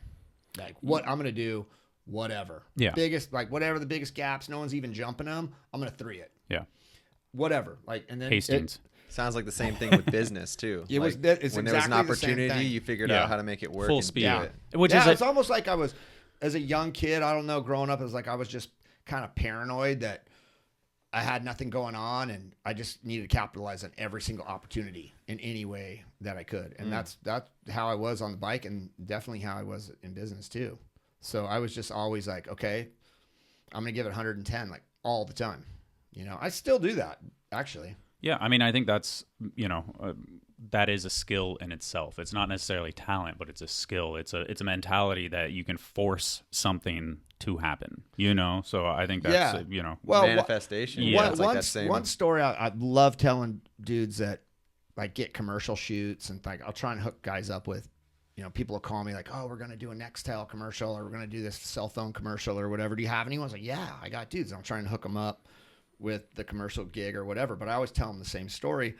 This one time in the 90s, I think I was living at the POW house. Pova called me up, and he didn't have a car at the time or something. And he said, Chris, can you drive me to Simi Valley for a Gatorade commercial tryout? I was like, yeah. I mean, can I get in on it too? He's like, yeah, whatever. You just got to drive me there. So me and Pova drive up to Simi Valley to some BMX track. We do this Gatorade commercial tryout. I ham it up. Pova's like doing Pova. I'm just being an idiot. And we both got callbacks. So we were extras, and we were only going to get like $350 or something for the day. But we were like, dang, that's $350 in a That's day. a good rate. That's a good rate. I'm doing S&M, barely making ends meet, I'll take $350. Yeah. So we go up there, do the shoot in Simi Valley, and all these riders, Fuzzy's in on it, a couple other guys are there. They're like lead actors. Okay. And we're extras. So we're just riding through this rhythm section, manualing or whatever, round and around and around through some smoke. And no one's behaving. No one's listening. The whole thing is going in the shitter. So I just decided I'm going to run it. I'm going to run this shoot for these people. So I just told everybody, hey, you, shut up. Get over here. You, zip it. Get over here. I just ran the thing. Going back to the intimidating factor, Well, I'm telling you, I just ran it, right? Ran the whole shoot. And when it was over, the Hollywood people, the commercial that produced the Gatorade, the company that produced the Gatorade commercial was so appreciative. They paid me as a head actor. So every 2 weeks I'd get like $1,200, $2,400. I'd get these crazy Quaker Oats royalty checks from, it'd say like, Europe week airing this thing. They were from Quaker Oats because Quaker Oats was Gatorade. And for a while I would fuck with Pova. He'd call me and go, did you get your check? I go, yeah, dude. Oh, no, because the thing was Pova got mad at me. Pova was like, you're such an asshole. Why do you got to yell? You're not in charge. You're just an extra. Just go through the rollers like everyone else and shut the fuck up. I was like, no, dude, I can't operate like that. Yeah. The place is a fucking disaster. So anyway, he was like, did you get your check? I go, yeah, I got my check. He's like, how much is it? I was like, $1,250. How much is yours? He's like, $300. Yeah. And then a couple weeks later, I called him again. Dude, I got another check. A couple weeks later, I was like, got another check. And by the time it was all said and done, I made like $40,000. Wow. On that one day, Yeah. I bought a condo. I was 25, bought my first house. So I bought a condo for $25,000. Or no, I bought a condo for like $80,000 with the money from the shoot. Yeah. And then packed it full of riders. A couple years later, flipped it for like $180,000. Bought a house for $300,000. That house I'm flipping right now for $1.2 million. Jesus Christ. This house that we're going to put on the market next week in Huntington and sell for $1.2 million all came from that day at the Simi Valley track. Yes. I yelled at a bunch of kids. And it all started even with you just being like, can I get in on the shoot? You Yeah, just, right? You know, like, Yeah, you I'll just give you a had ride. no effort on it. Hey, I'll drop Yeah. you off. I'll go do something else. But it's even just from the can I be in the shoot? Oh, like, I was you started like, the if I'm fire. driving all the way to Simi Valley. Yeah. Yeah. I'm going to try and... Get in there. Because I've That's blown... amazing. Dude, That's I've, amazing. I've Think about blown that. a couple of those that were unreal. Like I got a call for a screen test one time in Hollywood from Spike or some of my friends up at Wizard. And I went to the screen test and I had to dress like a skateboarder. And then I had to like improvise in this, they gave me a basic script and they said, you got to improvise, read this, but improvise. And the thing was, I was going to get my grandpa's car and drive it to Connecticut or Rhode Island because there was going to be this big contest, right? And I was supposed to improvise. And I did the best I could, and I just ran with it. And I got a call back a couple weeks later, but something was going on. I couldn't go to the callback. They wanted me to be in the commercial, and I passed on it. The dude that got the part was Johnny Knoxville. It was a commercial for the original X Games. And I could have been in it with Knoxville. It was Knoxville and some other dude. And it was the first gig Knoxville ever got. Damn. And I could have been the other dude, but I didn't go to the callback. Oh, wow. So after that, I just Kick tell yourself people in the ass from that one. Like, I tell people all the time, like, go. Yeah. Go. I don't care if you have 50 callbacks and you never get any of them. You got to go to every single one of them. Because do you remember that commercial that they did where Knoxville and this dude drove from San Diego to Rhode Island, and that's how they promoted the original X Games. Really? Was in this. Because that was the first one in Rhode Island. That was the very first one. Yeah. And that's how they promoted it with this series of commercials. Knoxville and some dude. That dude never went anywhere. Yeah. But obviously, Knoxville. Yeah. Knoxville has. Yeah. And that was his first gig. crazy, man. I could have been a sidekick. Yeah, but that's such I don't know if it would have worked. I don't know if it would have happened, but I got the call back and I skipped it. good words of wisdom, though. Like, if it's a Don't good skip it. opportunity and you're feeling it, go for it. Dude, go and bust your ass Yes. for sure. And if you're getting like money to do bike shit, you got to get it. That's awesome to hear from someone like you who has this cool core brand, because I think a lot of people think like, that's selling out doing the Mountain Dew commercial. You know, like when you see people, Scotty Kramer doing those Axe commercials, and I'm like, you know how much money he made for that, and who the fuck cares? Because you're not going to remember it in 2 years anyways. Like, who cares? Go spray the Axe in your armpits and get that huge check and I think a buy lot a of people, house and flip it or whatever. Dude, I feel like a lot of people just get so caught up in themselves with They do. It's an ego thing. all this weird stuff. Like, I'm not like that. I'm just like, I'm going to go hard, and if I can... I think you can play it off pretty well too, though. So you could do the corny thing and be like, "Yeah, that was corny as fuck," and like you can There's that own it. difference, too, Yeah, because like there's where some doing people the are corny- self-conscious and they're not able to like still rise above it. So Or the I think asshole's just consistently doing corny things and they actually like it. then they're That's actually, it. Well, I've seen so many great writers that get stuck on some preconceived idea of what it is to be like a core writer, and then they pass on all this stuff, and then in the end they're just working some regular job somewhere, and they're super bitter and they're salty about back in the day so and so got this sponsor and I was better than him. It's like, yeah, you were for sure. Yeah, but you didn't show up. Get it? No, you didn't get the sponsor. Work ethic, because that dude got the goes hand in hand with talent. I think that we've that's been mentioned subversely. I think a couple of times where it's like one day you won't get that call anymore, and you'll regret and you'll miss it and you'll be bitter about it. And it's like don't, just because it doesn't line up perfectly with what you want doesn't mean you should pass on it or talk shit on it. Like because those calls will stop. Honestly, I've been dealing with sponsored writers since day one, so 35 years. And my attitude towards it has changed over the years. And I think nowadays, if you're 15, you're ripping, you love it, you want to make a living at it, you want to be a real pro writer, I truly believe you need some kind of representation.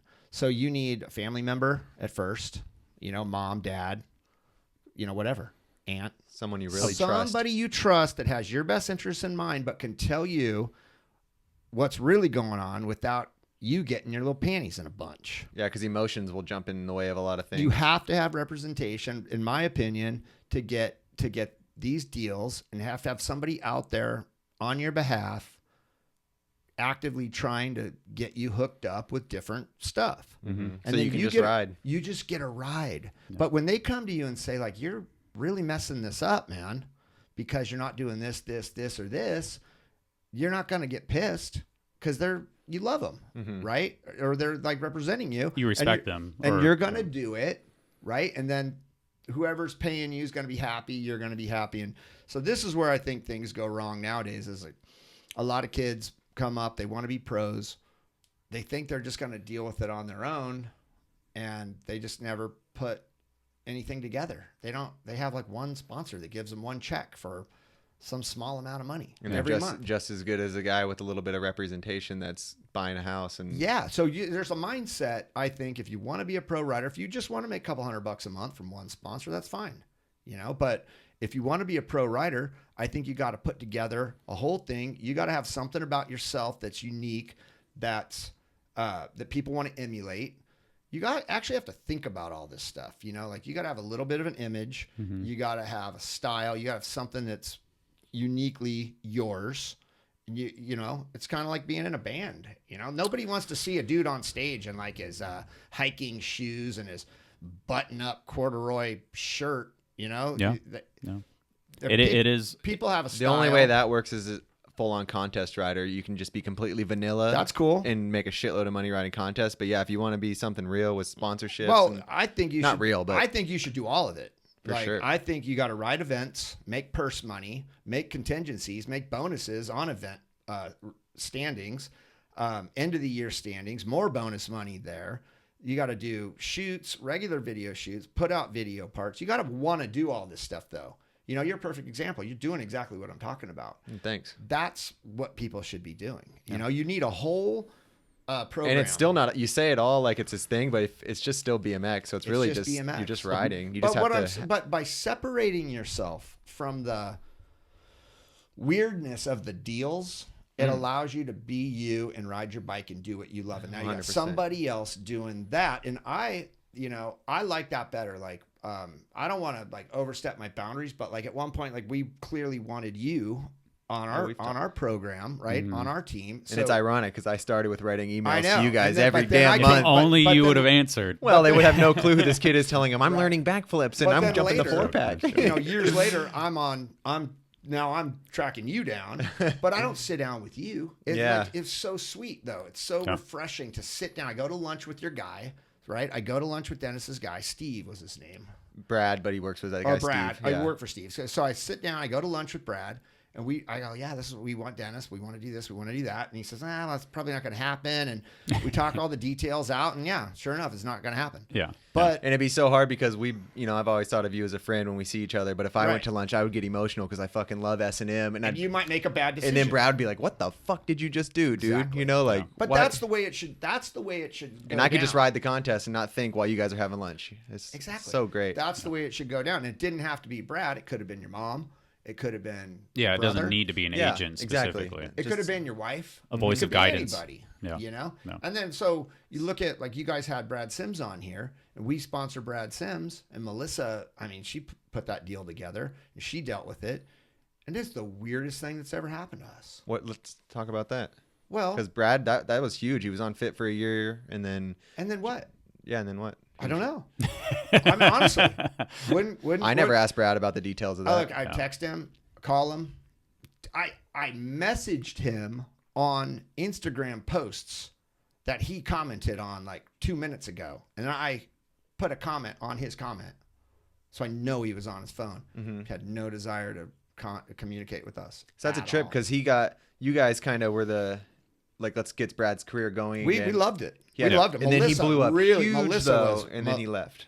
Right? That's kind of yeah, but that he year never even told us he was leaving. Oh, Never talked to him. Yeah. It was so there was so just weird. crazy miscommunication. Well, no, there was no communication. communication. So, but weirdest thing. Well, I mean, I've dealt with weirder. Yeah. But it was up there. was It was up there. because I And mean, you're probably on the sidelines like, I'm "Fuck, trying to like, walk. what's I'm going trying to on?" walk it No. a little bit. But so Brad sent me what he sent you Right. before he sent it to you. Right. And I told him, I said, do not be surprised if they're not receptive to that, because he wanted more money but to do less, essentially. Like, and he wanted to ride for other brands.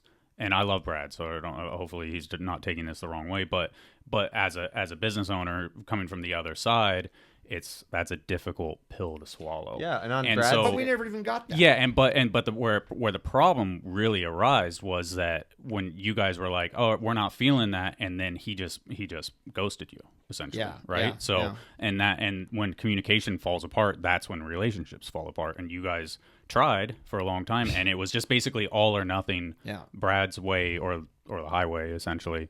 It seems like, Which so, is really It's- crazy. and Back to that's- your point of having someone represent you, because Brad's really good at representing I himself, know. getting Adidas and these deals. Right. He's his own agent, which is awesome to see someone that's really Yeah, good. he at doesn't that. have an agent right now. Brad is his agent. Oh, wow. But he I'm should. almost positive. He should have an agent. It would help with And relationships like that. Yeah, he wouldn't have. That wouldn't have been weird. Yeah, because there would have been a negotiation. it was super hard to deal with to even understand, because he's clearly. I don't know him. Yeah. Okay, I've only met him a handful of times Yeah. for a few minutes, but he's clearly intelligent. He's very articulate. Mm-hmm. He's super he's read, a lot. Yeah, He's yeah. really well versed in all kinds of different things. Yeah. he's super smart. So all I can think is like he knows what he's doing, and that kind of made it hurt even more. I mean, and that's what, to be honest, I was just like, man, we really wanted this to work. I like the partnership. And then later, I partnership, hear whatever. I hear but the I love mountain that bike team. side of it. Like oh, he's going to ride for Canyon mountain bikes. And then I started researching it out, and I go, oh, well, that actually does make sense because the company that owns Canyon mountain bikes owns Adidas. Yeah. I was like, oh, maybe he's putting a deal together where he's on Adidas and he's on Canyon mountain bikes, and I'm all for that. But he could have ridden for us and Canyon mountain bikes at the same time. I don't care. Yeah. Unless Canyon's trying to get into BMX. Yeah. Unless he's been on Canyon for BMX for a long time now and getting paid, and they just haven't rolled out their product line, which is very, very possible because I have other friends. I have friends in the mountain bike world that rode just recently were getting paid for like 6 months before they ever even got their first bike. Yeah. And they didn't even have to tag them, share them, or announce that they were even on this brand for 6 months. Just a retainer, and they're getting basically. a monthly salary while the brand was just like, hang tight, keep you on deck, it's coming out. And the checks just keep coming. That's a good sponsor. That's not bad. No, I want that That's deal. not a bad deal. I want that deal. Yeah. Well, so you said that it I might have 2 of those deals at the same time. right? As many as you can get. Yeah. What? So you said you were hurt, and I feel like that's where most of the controversy came out is because of the post, Oh, the Instagram post. Well, so what happened is, she's got a degree. She went to San Diego State, got a degree in journalism. Mm-hmm. So, and she's super smart, and she's a great writer, and she ran the media for the Pro Surfing Tour for 7 years, men's and women's, like WS or whatever it was called back then, the CT, the Championship Tour. So the men's tour and the women's tour around the world for 7 years. She was the media manager. So she did all the press releases with Kelly and, Andy Irons and all the dudes and the girls. Yeah. For years when I Upper met her. level stuff. Yeah, and I started traveling around the world with her on the Pro Surf Tour and watching her work, and she was blowing it up with the radio stations and with local newspapers and media, and she was trying to get the guys on talk shows. And so I knew back then in 2006 or 7 that she was really, really good at this stuff. So she's been running that kind of stuff for S&M and Fit pretty much the whole time. Yeah. And she's really good at it. And she put that Brad thing together.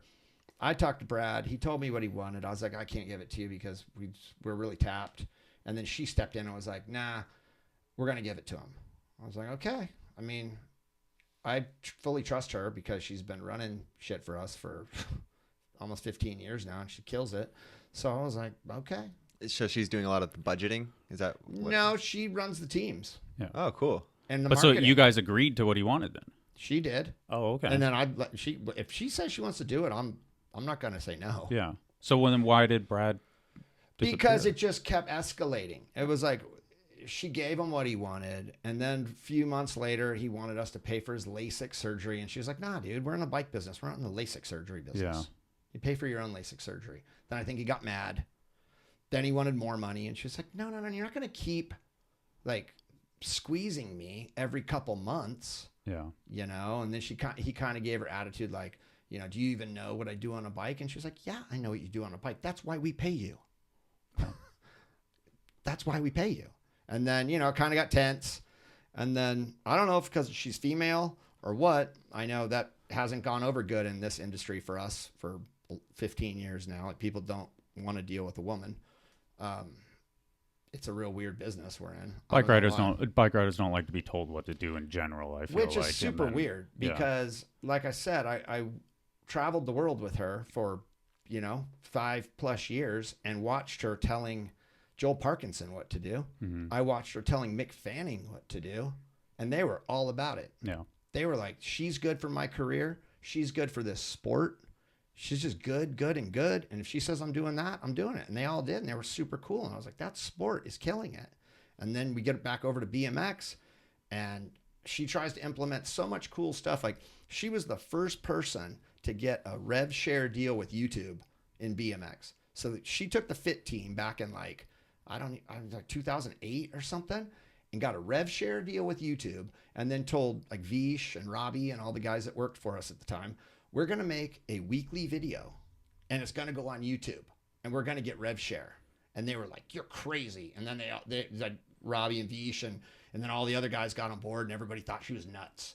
Like, it's crazy. We can't make a video every week. And she was like, yeah, you can. Just go out and film it and have Vish chop it up. We're going to throw it up on the YouTube, and then we're going to get paid when they run ads against it. Yeah. And then for a while there, we were doing it every week. We did it for like 40 weeks leading up until Stay Fit. Mm-hmm.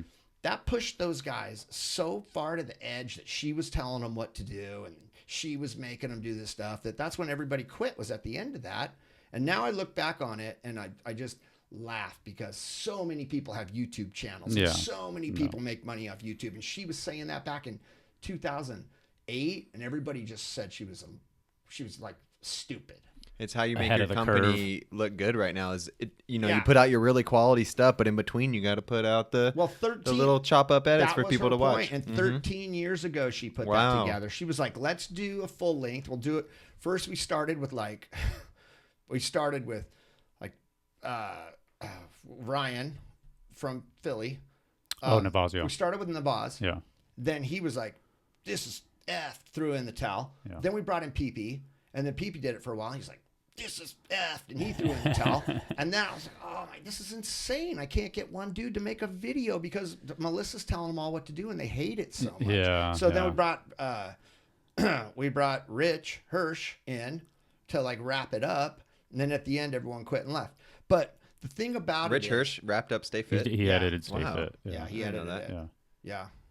Yeah. He's the guy at the end. I told him at the very end, I was like, take Chris Cole's section out. Chris Cole had a section in Stay Fit. Yeah. Well, that's weird. Yeah. I took it Chris out. Cole's a man, good dude, but yeah, I love Chris makes Cole. no sense for. I love Chris that, Cole. yeah. But he was clearly starting the new And that brand. too, yeah. Oh, yeah. And I didn't want to promote them when I knew they were all going anyway. Yeah. So I was like, take his section out. And That had to be kind of weird knowing everybody was doing their Yeah. own thing, and then you're yeah, I knew. putting this video out with half of them in the video. Well, I had just committed $25,000. That's- Yeah, that's that's they paid sponsor. for Nora Cup that year. Yeah, It was $25,000 for the video premiere. And we at did Nora 2 Cup. video premieres. Because that was like peak expensive Yeah. because of Vegas and shit. But Because the venue alone was like 45. But our yeah, team, no, Nora Cups were insane. They used that event as their jump off. Yeah. And I knew it was going down, and I sat. Was it the year that Chase? That was the year that Chase won with the cult hat. with the modified. Yeah. Yeah. And I had to sit in the stands and babysit an underage Trey Jones that night. That's what I did. That's how they got me out of the backstage area. They're like, somebody needs to babysit Trey because he's underage. Yeah. And I was like, I'll do it. I don't care. I'll sit in the stands with Trey. Yeah. And I did. I sat in the stands with Trey while they were all backstage launching their new brand. Yeah. And it all kind of came up, I think, partially. There were lots of factors in it, but this thing with Melissa has been going on for like 15 years. She has insanely good ideas, and nobody's receptive to them. Yeah. And they're like, oh, you don't ride. You're a chick. And they don't want to do it. And then years later, inevitably, every single time, one of the same dudes comes up with the same idea. And then everyone's like, yeah, Yeah. that's so sick. I was like, that's what Melissa told you to do 5 years ago. And you guys said it was insane. Now you're doing it. Yeah. That is crazy. I've been yeah. watching this No, happen. BMXers don't like being told like where they stand and companies on pay No. and all There that was by such a a- woman there was- that doesn't ride. That's definitely a thing. That And there was such a they don't negative like. negative thing Who around cares YouTube if back they ride? then too. Like I ride. No, I, listening to like, you say this is like, wow, well, yeah, for that's me, it's fucking like crazy. I ride. Let's say I'm a pro rider, and I quit paying my bills riding my bike in 1991. You know, basically, and I've had to sell bikes since then to make a living. But up till 91, my bike provided my rent and my food and all my expenses. But if I were a pro rider to this day, I don't care what anybody does. Like if they're running the company or whatever, and they're helping me go out and ride and do what I love and film and go to contests and make money and hang out with my boys and ride my bike, I don't care what they do. They could golf, whatever. As long as they're doing a good job at All their I part. care about, yeah. I'm riding my bike. I don't care if they ride. In fact, I'd rather they don't ride their bike so that they can stay in the office longer and do my shit. Yeah. And then I'll be riding. I think So that's I don't know why they're not receptive to that. And like I said, on the Pro Surf Tour, I mean, we had Kelly Slater come over to the house, you know, to talk to Melissa. He almost hired Melissa to run. Kelly came over to the house to hire Melissa to run his Rogue Tour when he was going to jump off the ASP and he was going to start his own world tour. He wanted Melissa to come with him. crazy. Kelly Slater.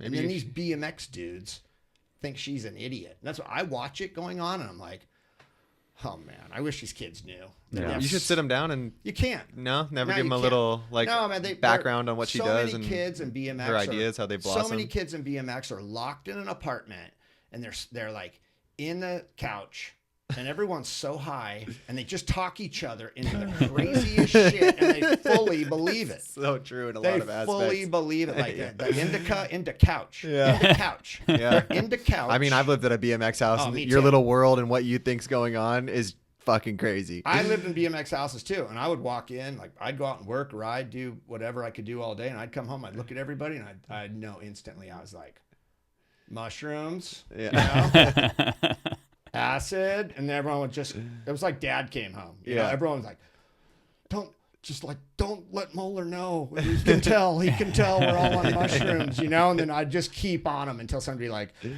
Yeah, mushrooms. We're all on mushrooms. Like, you motherfuckers. And then I would just like harass them all night long. You know, and then later maybe I'd have a little mushroom, but you know. You know what I'm saying? Like, this is what's happening in BMX houses. Yeah. Okay? Especially in Long Beach. There's so much of it going on in Long Beach. They get trapped in these Feedback loop. They just get so faded, and then they convince each other that, oh, this is crazy. They get out of the fog, dude. That's a great point. It's really nice to go and do other things and get refreshed. You know, even when I lived in my BMX house, like I had to go do different things, and just changes your opinion, like on that little small world. And be open-minded. Mm-hmm.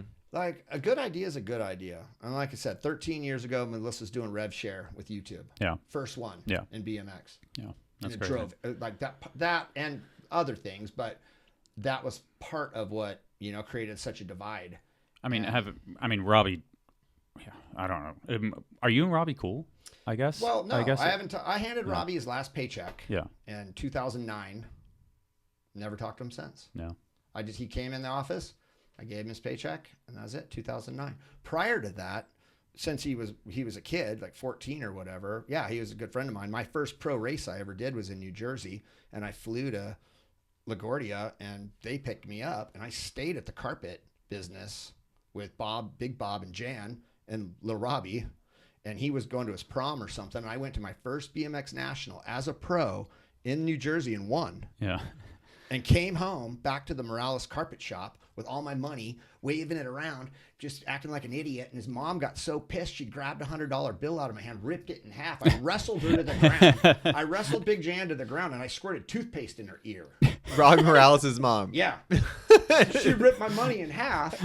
She was just like, shut up about your money. And I wrestled her to the ground, and I squirted toothpaste in her ear. Wow. No, I love that family. Like, Robbie was hilarious, man. Yeah. He was hilarious, and he's an endearing Also, dude. so it wasn't like a fight or anything you guys had. It was just the business split up. Well, Or was there big I always love how you in these podcasts you're so anti like conflict. You're just like, oh yeah, well, Yeah, I'm like, No, he's got gobble it you're up. like, yeah, I'm because he's asking, like with Brad, he was like, oh, he's just obviously got, you know, another deal lined up. It's good for Fitz, good for Brad, it's good for everybody. Let's move on. Yeah. That's All how right, you let's hear are. it.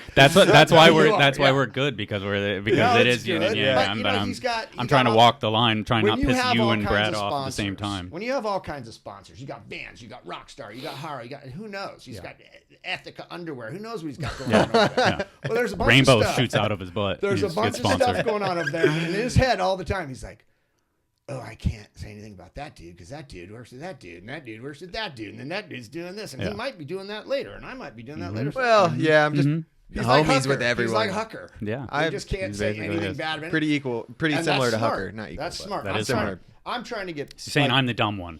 No, I'm just saying you're definitely more controversial because Yeah. obviously no one's paying you to wear shoes or anything. Yeah. So you don't care. Yeah, but I mean, like you used to advertise with our BMX, and it's like, and if I pissed you I off, kind you of would thought pull. we still did. to I be know honest it's fine. with you. Yeah, it's and then fine. I I asked don't care. Melissa, and she said, "No, we don't." Because I'm hitting them up like, "Why are you not tagging us?" There we go, back on. Did we just do a Got deal? him. Did we just do a deal? That was good. Melissa, call Fudger. Period. I also though Well, in the hold on. podcast. Since we're laughing, can you dispel the conspiracy that you and Robbie are still working together, and it was all a hype machine to launch Colt That would be so sick if that God, were true. that would have been. He came to me. Did you start that theory? 'Cause No, Watkins actually started that theory. He did come to me towards the end, like 2009 or something. He, obviously things weren't meshing. Like I said, Robbie's an endearing dude. He has a great memory. If he sees somebody one time and knows their name, he knows their name. Oh, it's magical. Like, I don't know shit. I'll leave here today and tell somebody I just did a podcast with A dog. with Dennis McCoy. That's what I'll do. That's how I'll be like, I was just on with Nyquist and McCoy. It's like, what? Ryan and Dennis? Yeah, I don't even know. Yeah. But Robbie knows. Like, he sees your face one time, knows your name. So he's an endearing dude. He makes people feel good about themselves. He's hysterical. But in my position at the time, I don't know how he is anymore. Like I said, I haven't talked to him since 2009, but he was very divisive. He was very manipulative, and he was also dishonest. And I can't deal with it. So he had to go. Yeah. So if that meant all those other dudes were going to go too, whatever. No. So you let him go, and then Colt started. I know what happened was I just said. I think they both saw the writing on the wall. I just said, listen, like the divisiveness. Like I'd go out of town. I was on tour with Melissa. I'd be in Australia, or I'd be in Brazil, or Chile, or Hawaii, or wherever. Surfing, going to these events, and he took that time to like, kind of.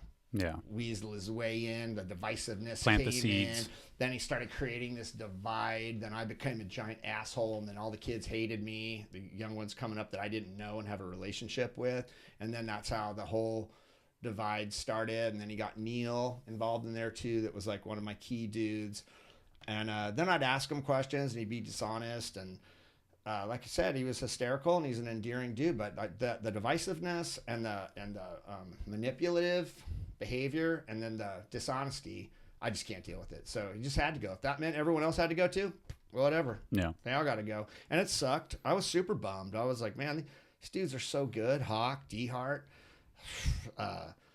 Dak. Yeah. But I didn't know any of them. All the dudes I know would have never gone. Yeah. So like Foster, Van, even Edwin, who we just hooked up with S&M last week. Oh, really? Which is funny. Yeah. All those guys, Mikey. Yeah. They weren't. They knew me. Those are the guys who had personal relationships with Yeah, me. I mean, and that's what, Everyone that had a personal relationship with me had a harder time figuring. And there were a couple of guys that were sort of on the fence. Like D-Hart was kind of on the fence, and it took him a while to figure it out. AK, it took him a while to go. But in the end, Robbie's way more persuasive than I am. And my personality is kind of like, you want to go, go. Don't let the door hit you in the ass. Yeah. I mean, no. I'm not going to beg you to stay, dude. I don't care. I mean, I kind of do care, but if you want to go, go. If you want to stay, stay.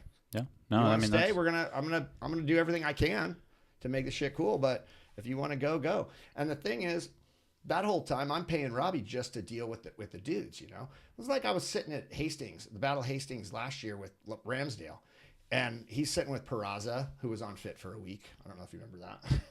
Kevin was? Baby Peraza. Yeah, we sponsored him when he went to Simple Sessions, and he got second, and he came back and quit instantly. He was on for a week. Oh, man. Yeah. But he's sitting with Illingsworth and Kevin and Lee, and I'm having like breakfast or lunch with them in Hastings. And Who's this, Robbie? No, this is It was Lee Ramsdale. Oh, Lee, okay. Yeah. And this is just recently. And I go, Lee, Mongoose is lame, dude. Come on, quit that and come work with us. He's like, no. He's like, this shit's sick. I love working for Mongoose. He's like, I love Kevin. I love Greg. I'm not going anywhere. And I was kind of just pulling his leg, you know? And he goes, why don't you, dude, why have you never had a team manager? I said, I had a team manager. He managed to take the team. That's crazy. You know that. So that you was, never had one before Robbie or after? It was like, that was my team John manager. Paul kind of was Yeah, he for tried a little bit. But I mean, this team we put together for Fit was like, It was a dream team. Who Yeah, put it together like the Please Kill Me team? John Paul. John Paul, Okay. yeah. He was friends And with that's Wiz. He was friends with Sherbo. I mean, I had all the West Coast. That was like the dudes. dream team, and then Fit made their dream team. Yeah, and the Fit team started way different. Like when we started the Fit brand, the original squad was like Bostrom, Inman, I didn't even Yeagle. know Bostrom. I didn't know either of them were. The original squad was basically like Bostrom, Yeagle, Dave King was like a flow dude. Robbie was one of the head dudes, obviously. And then almost instantly, and then of course Edmund. But then almost instantly, because the idea was like, dude, let's keep it small, get you guys in a van, drive around, hit some trails, hit some street spots. Get it going. Let's start it kind of grassroots. And then Robbie came to me almost instantly. It was like, been talking to Foster. Schwinn's getting weird. We can get him. I've been talking to Aiken. Mosh is, weird. We can get him. I've been talking to Damn, that's a trip to think that. Like, I've been who they talking were on before Fit, because those guys were always well, just... Mikey went pro on Mosh. Yeah. Mikey went pro for Heath Penner at Giant, which was Mosh. And then Brian was already well established on Schwinn. Van was well established on Schwinn. But then Schwinn, Wow, yeah, they were on Schwinn before Fit. Yeah, the Schwinn program started to fizzle. So they all jumped over for like fractions of what they were getting paid. It was like, oh, okay, dude, I know you're making $6K a month. Yeah. We can give you $1,500. Yeah. I can't say that to somebody. Yeah. I just can't say that to somebody. Robbie can. Yeah. Yeah. And they're stoked about it. That's how good he is at it. That's how good he is at it.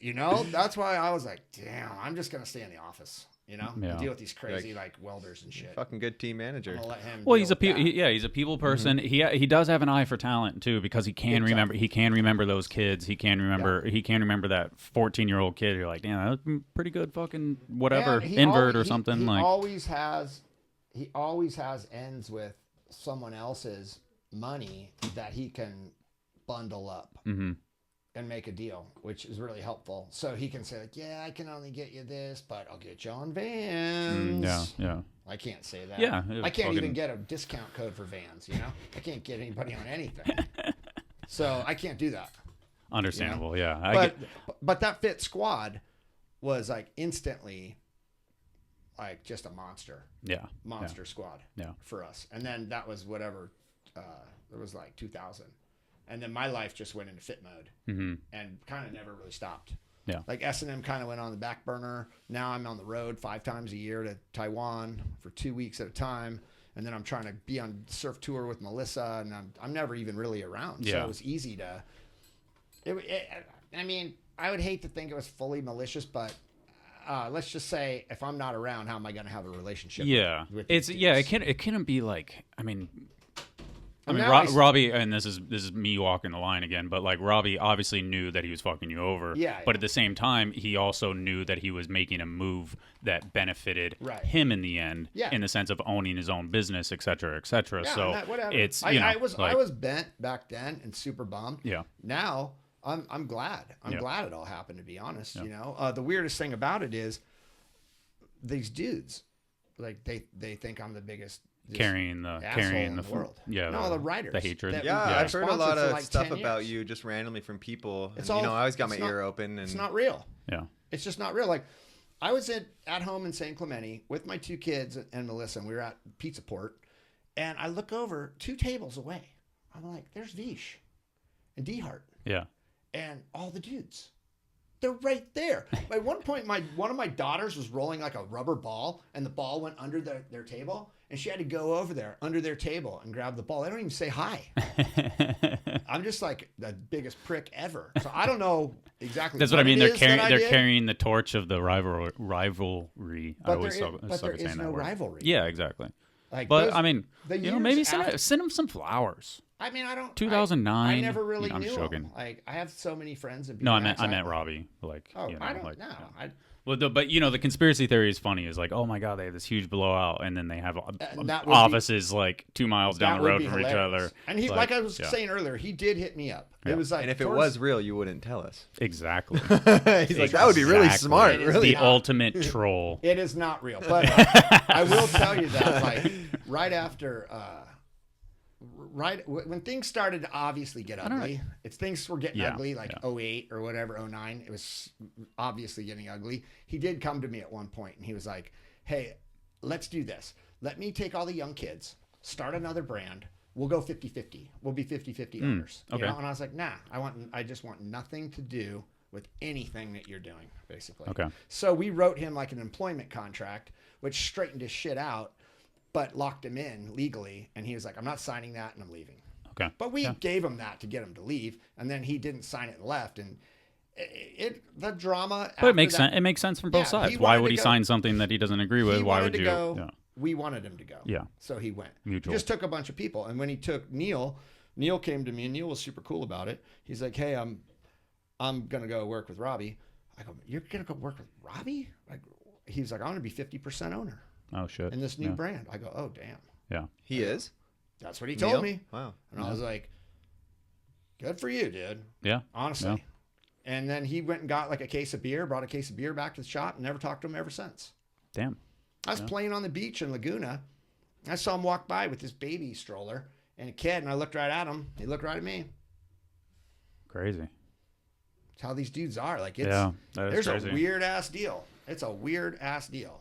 I don't know. I'm trying to think of somebody that I just ignore when I see, like I don't really have that. Well, you got sometimes like if you're being manipulated in some way, the best way to deal with it is to not deal with that person, because no matter what you do, you're going to be manipulated. Yeah. I call those my Morales rights. Like, I have the right to remain silent, It's supposed to be now you're Robbie Miranda rights. Oh, yeah, my Robbie Miranda rights. Yeah. You have the right to that, and that's what you have to do. Like, even this is going to bite me in the ass. All this shit I've been saying for a little bit. You're definitely fucked. I'm fucked. Yeah.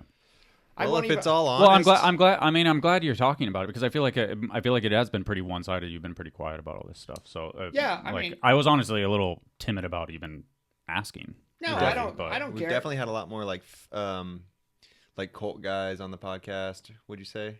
I guess there hasn't been really any. Dak. I haven't really brought these conversations up. Corey Walsh, but Corey, we don't really but we don't talk that about was way that after stuff. S&M. Yeah, it was way after. I mean, and Brad was before the Fit stuff. So yeah, and I didn't even think too much into that. You're saying I was being like super positive about it, but I was just thinking one-sided. I guess that's the way you think. I mean, yeah, that's a good thing. Yeah, it's totally a good thing. And like I said, I'm working on that. I'm 50 now. I'll probably have it all figured out by the time I'm like 60, 65. You got it all figured out. You'd be like, fucking got it.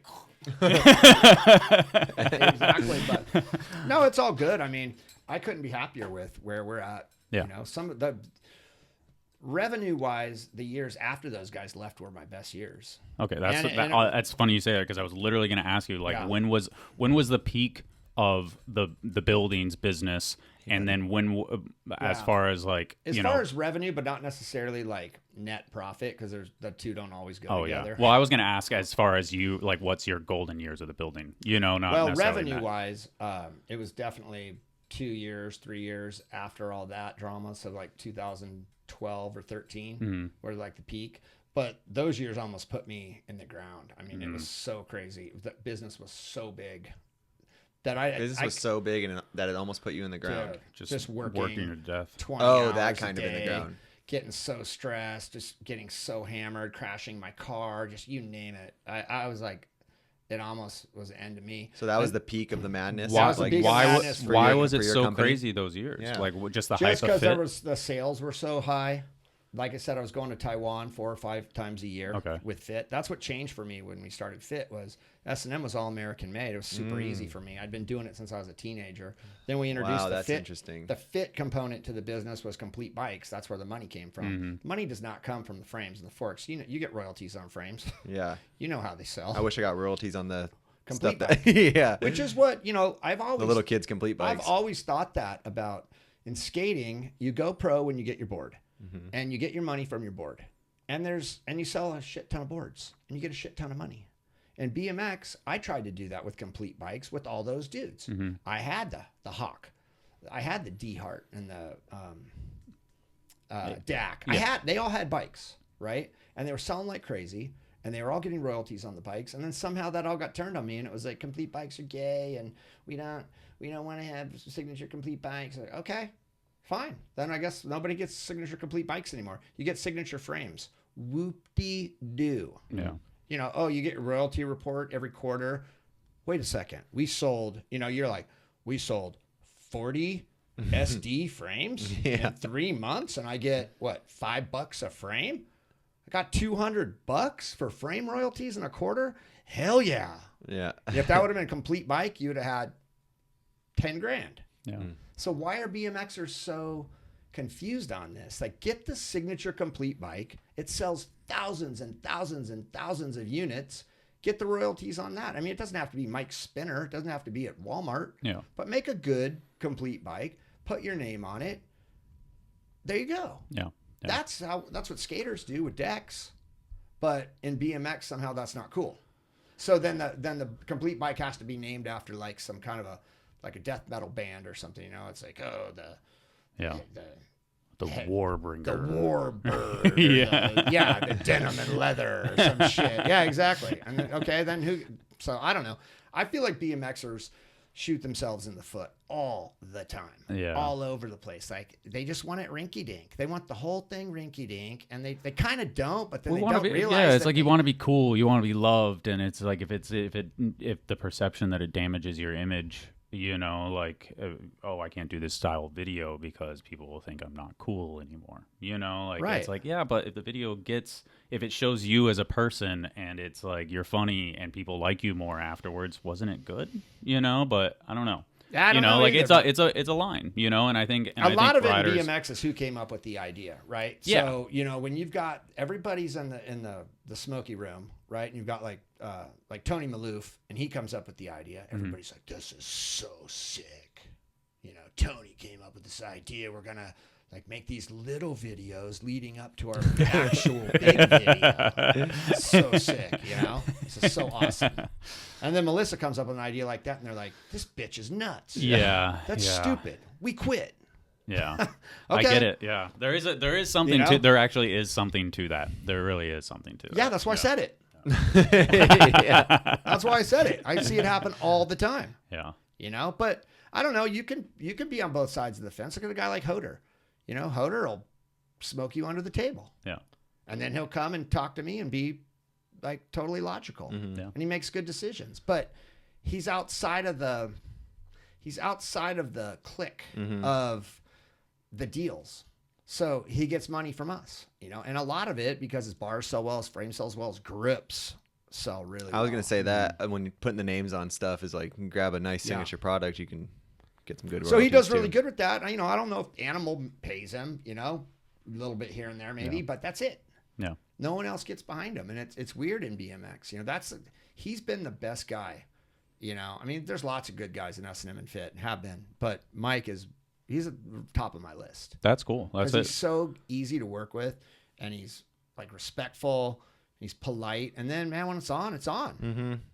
But he doesn't even go out and overwork himself every day trying to, get an Instagram clip or. He's a seasoned pro at this point, you know. So yeah, Hoder knows what's up. I feel like there's certain riders that Get Hoder a shoe sponsor, right? Come on. I know.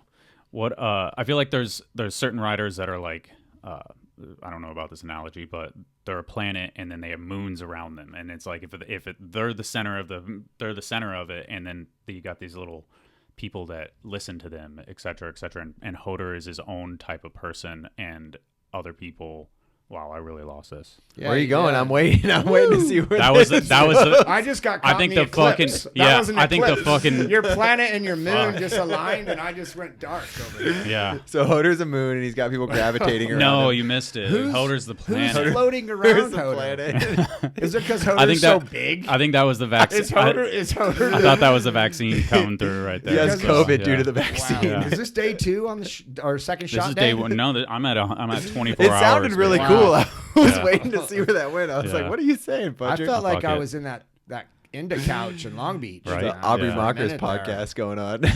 You were in the power pyramid. At least it wasn't a run-on sentence, too. Maybe you stopped it. Yeah, I stopped it. Mike Hoder's dope. All right. Yeah. There we go. Love Mike Hoder. Let's. So you said he's you love Hoder. I literally have a question in here. Who's been the biggest pain in the ass over the years? So I listed some names. Probably have a lot of those. I listed some names that I thought potentially could be at the top of the list: Clymer, Levan, Gons, Stricker, Marvin. I feel like Marvin maybe at the top. Nastasio, Bennett, McMurray, Butler, Foster, Kareem. Foster, Butler. Little pain in the butt. Probably, but honestly, for me, Sean McIntosh. Oh yeah. Biggest pain in the ass. No offense. I mean, yeah. He's a great dude when he's charming you. Yeah. When he's trying to charm you to get what he wants, but boy, when things go goofy, he's out. No, he's just. I saw he commented on the Instagram post too. What he did? Yeah. Oh, he probably hates me. Yeah. What did it say? Said something like, because obviously there's like financial figures in that on the to be discussed yes. thing, and he said something like, "Oh, I should have got paid more." That was his Instagram comment or something. You know, it's so crazy. rebuttal. Well, look, Sean McIntosh rips, and he those can, are crazy and parts. he can, but beyond the like banger, like dead man shit, he can ride. Like he can ride. Mm-hmm. He can float through the park. He can do a turn down. He can do anything. He can do a flip. He just doesn't show that stuff. He doesn't even want people to know he does that stuff. No, he shreds. Yeah. Just absolutely shreds. I love his riding.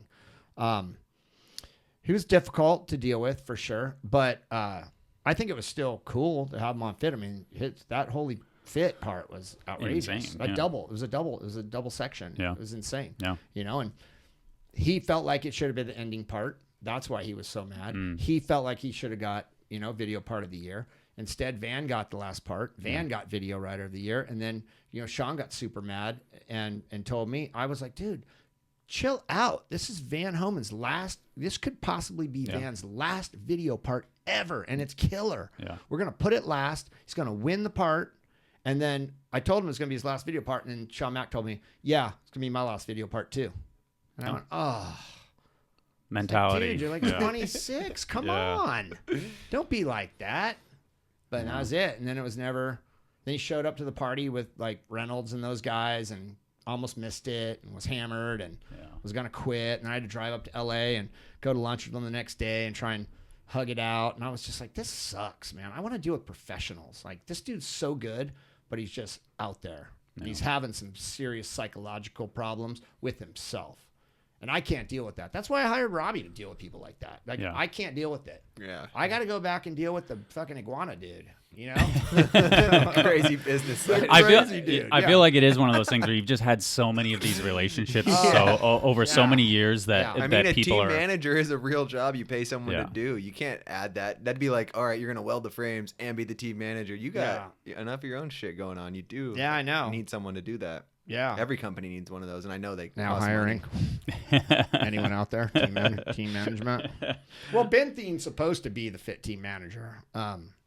He doesn't want me to put that title out there publicly, but that's supposed to be because his he doesn't title. because he probably knows he doesn't want to manage. He's fucking No, everybody, like a lot of writers want to manage. He's such a nice dude. I can't see him being like kicking anyone off or cracking the whip. Like Pova can be a good team manager. Yeah. But a lot of times if you can mix these personality types, like you can be strict, but you can be cool. It's a young man's game, man. It is. You got to party with the dudes, and then you got to like rally them, but you got to party with them. And if you're getting your got to be a 40s, road warrior. You're living in a van. Like it's tough. Yeah. Those are the best team managers, the young ones who like. There's no team managers that are dads.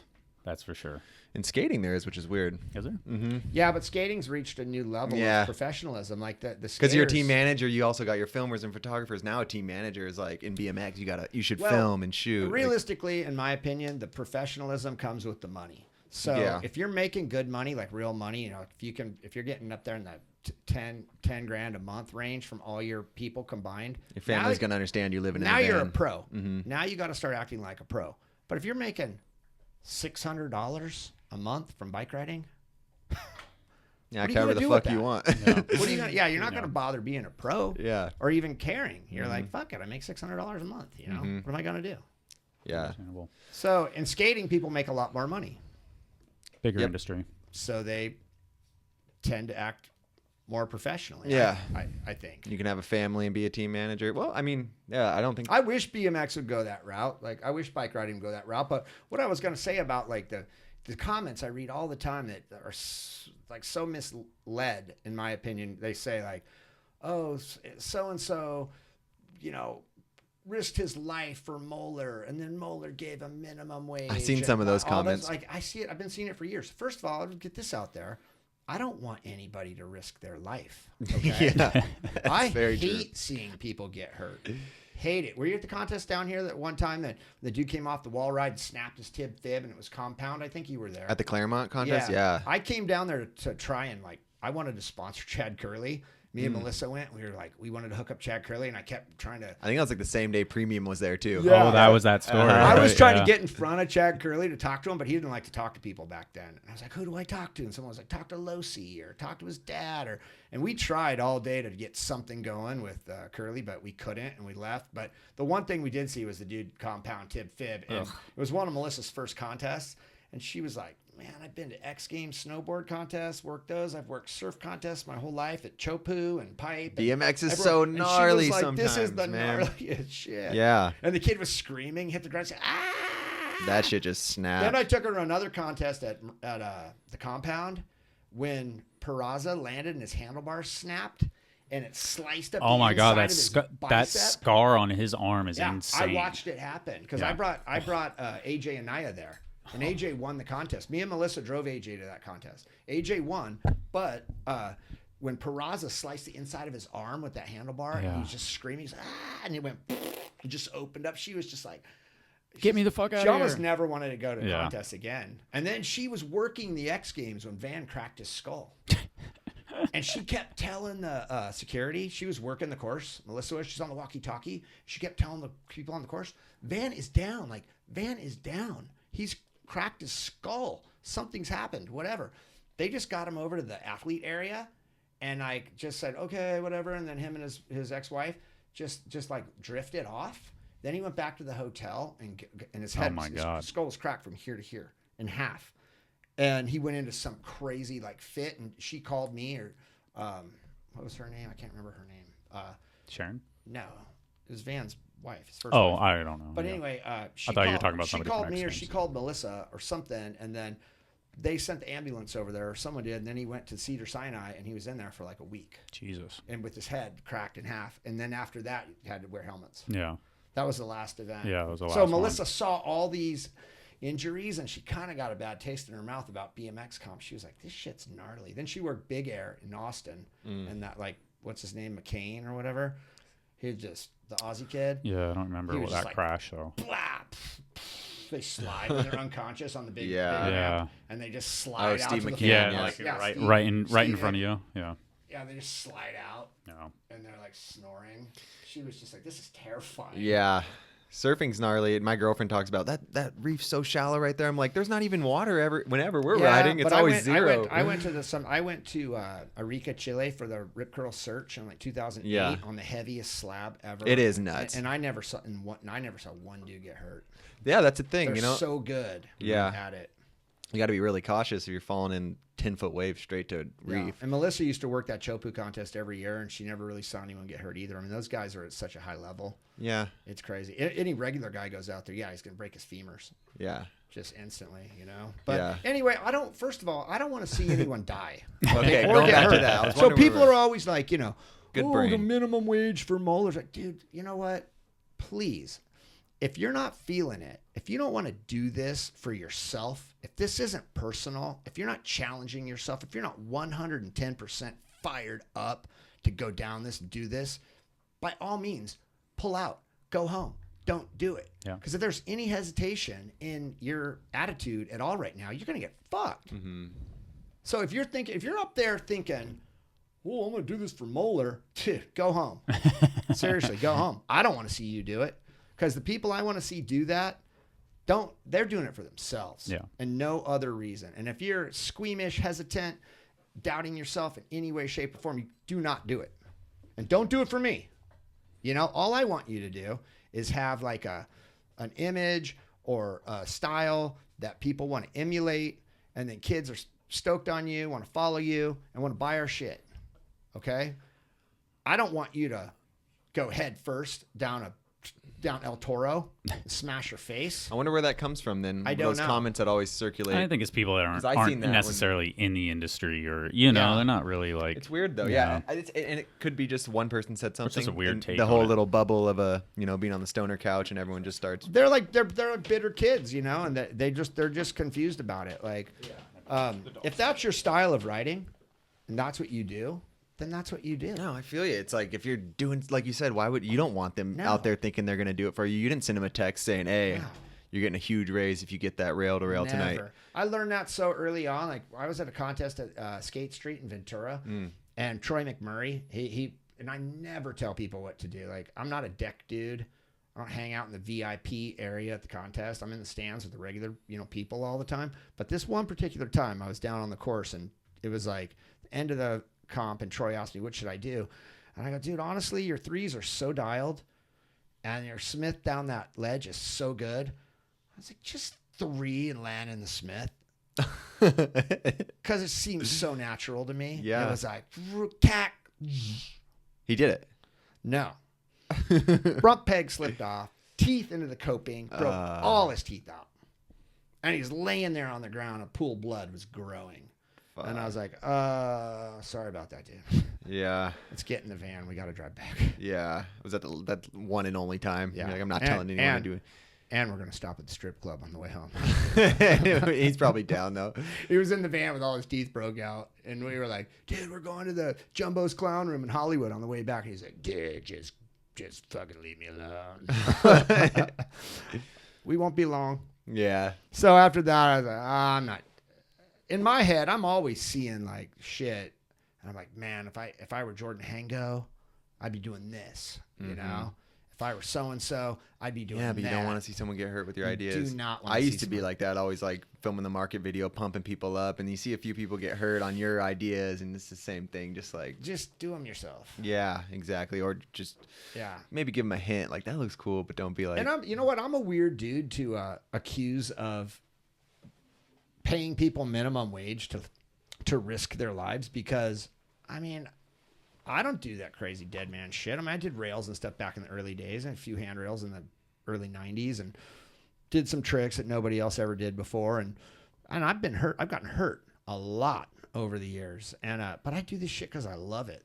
Like, I get it in my head that I want to do something, and it's not about business or, I don't have sponsors. I don't make money on a bike.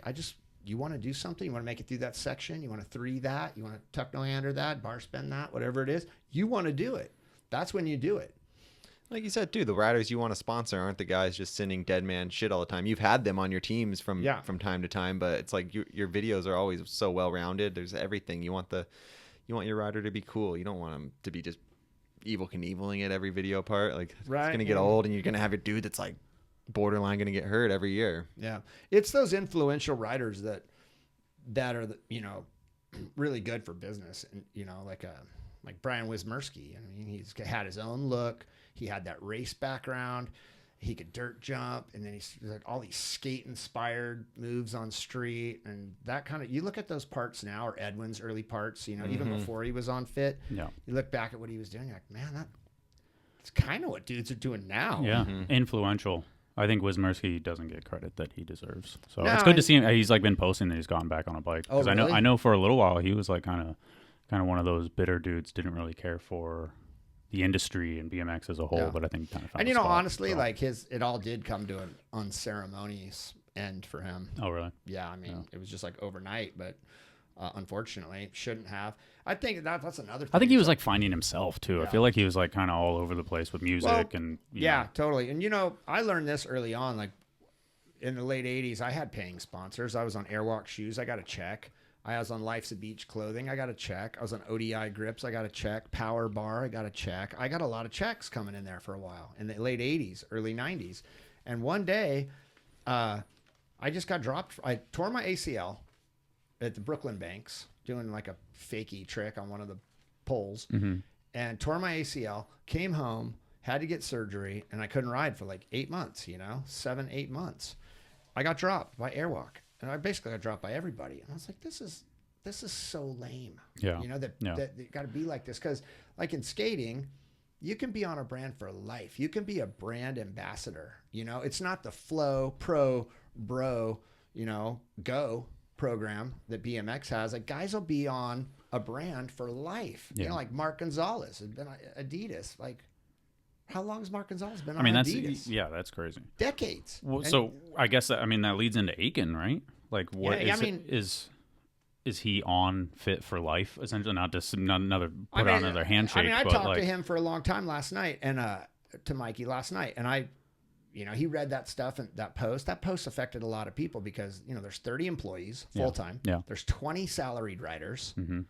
there's probably 6 1099 video, graphics, marketing, et cetera, people. So now we're up to 50 or 60 people that make a living on S&M and Fit. And then beyond that, we have hundreds of bike shops that sell our stuff for a big portion of their sales. And then we have distributors around the world with teams of their own, S&M and Fit.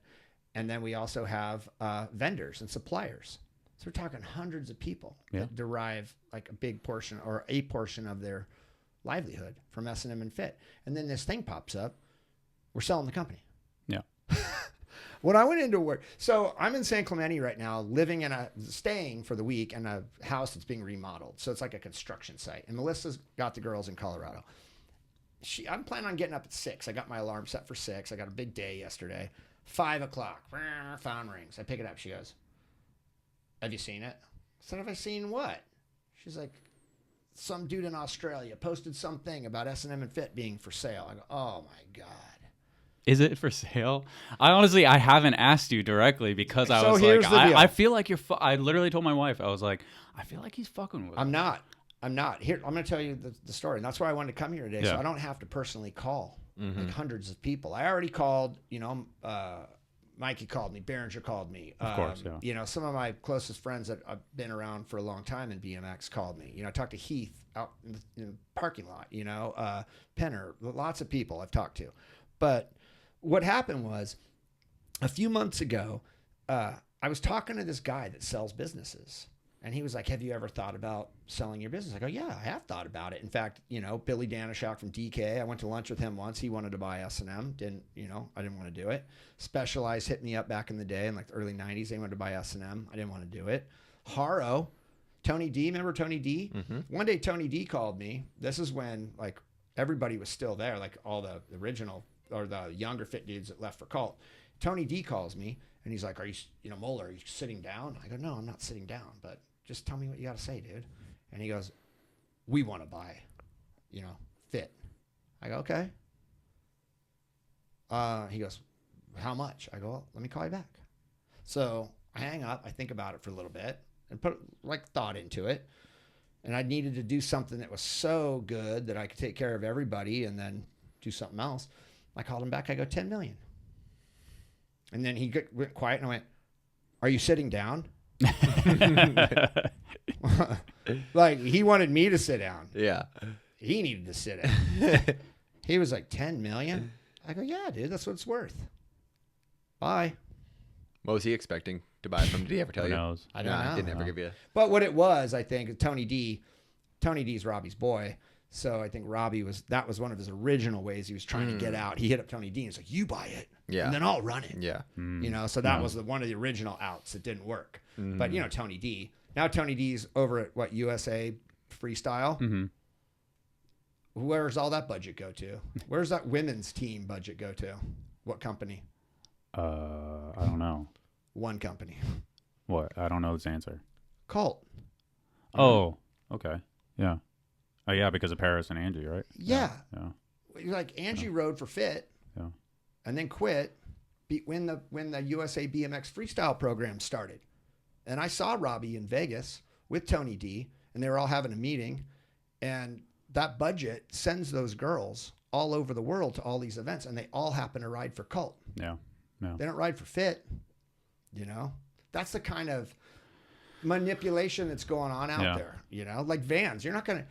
It's unbelievable to me that Hucker's on S&M and Vans, and now Corey is also on S&M and Vans. And I know those dudes Vans loves Corey and they love Hucker, but they hate me and they hate S&M and Fit. So the fact that those two dudes can stay on Vans is like amazing to me. Yeah. It's amazing that you're on Vans, actually, in my opinion. I'm grateful for it. Yeah, Vans is sick. But anyway, the company sale thing, Vans is a big part of my thought process on this because I always think about how Vans was struggling to even be in business many, many times when the Van Dorens were running it themselves. Mm-hmm. And even in like the 90s when everybody was on big puffy shoes like Duffs and DCs, Vans were lame. Nobody wanted Vans.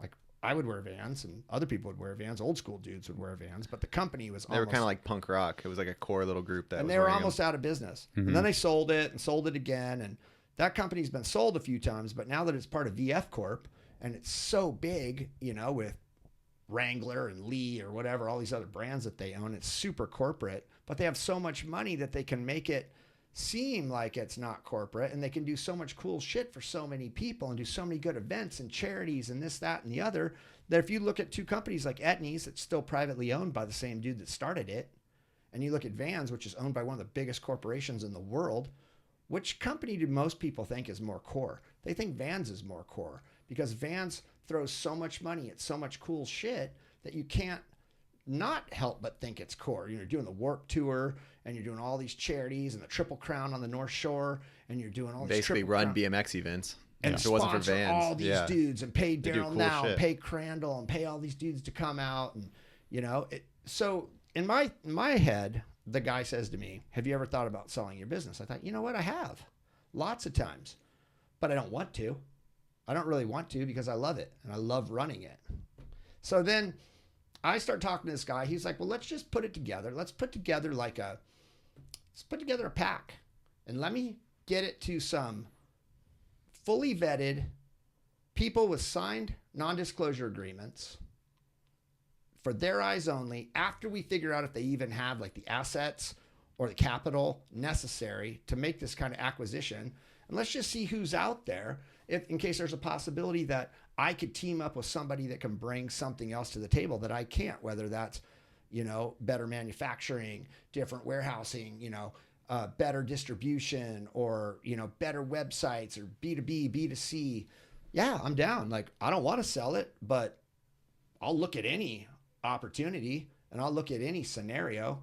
But regardless of what happens, I want to run it, and I want my key people to be there, and I want to do it my way, but I want it to be better, and maybe we can blow it up. You know, I've been kind of stuck in here for, you know, decades. If I want to go up here, I might need somebody else to come in and get involved, right? So that's what you're saying. The thing with Vans is like that took them to this. It did. VF and they can do even more cool stuff, and that's where you're an injection of dollars. And for me, I started the company to make bikes and do bike stuff, and now all of a sudden I'm so bogged down in BS on a daily basis. Inner office drama, team rider drama, internet drama. I'm arguing with kids on Instagram. You know, it's insane. It's insane. Yeah. And now I'm like, at the end of a day sometimes a whole day goes by, and I go, the fuck did I do? Did I do anything bike related today at all? Like, did I design a part?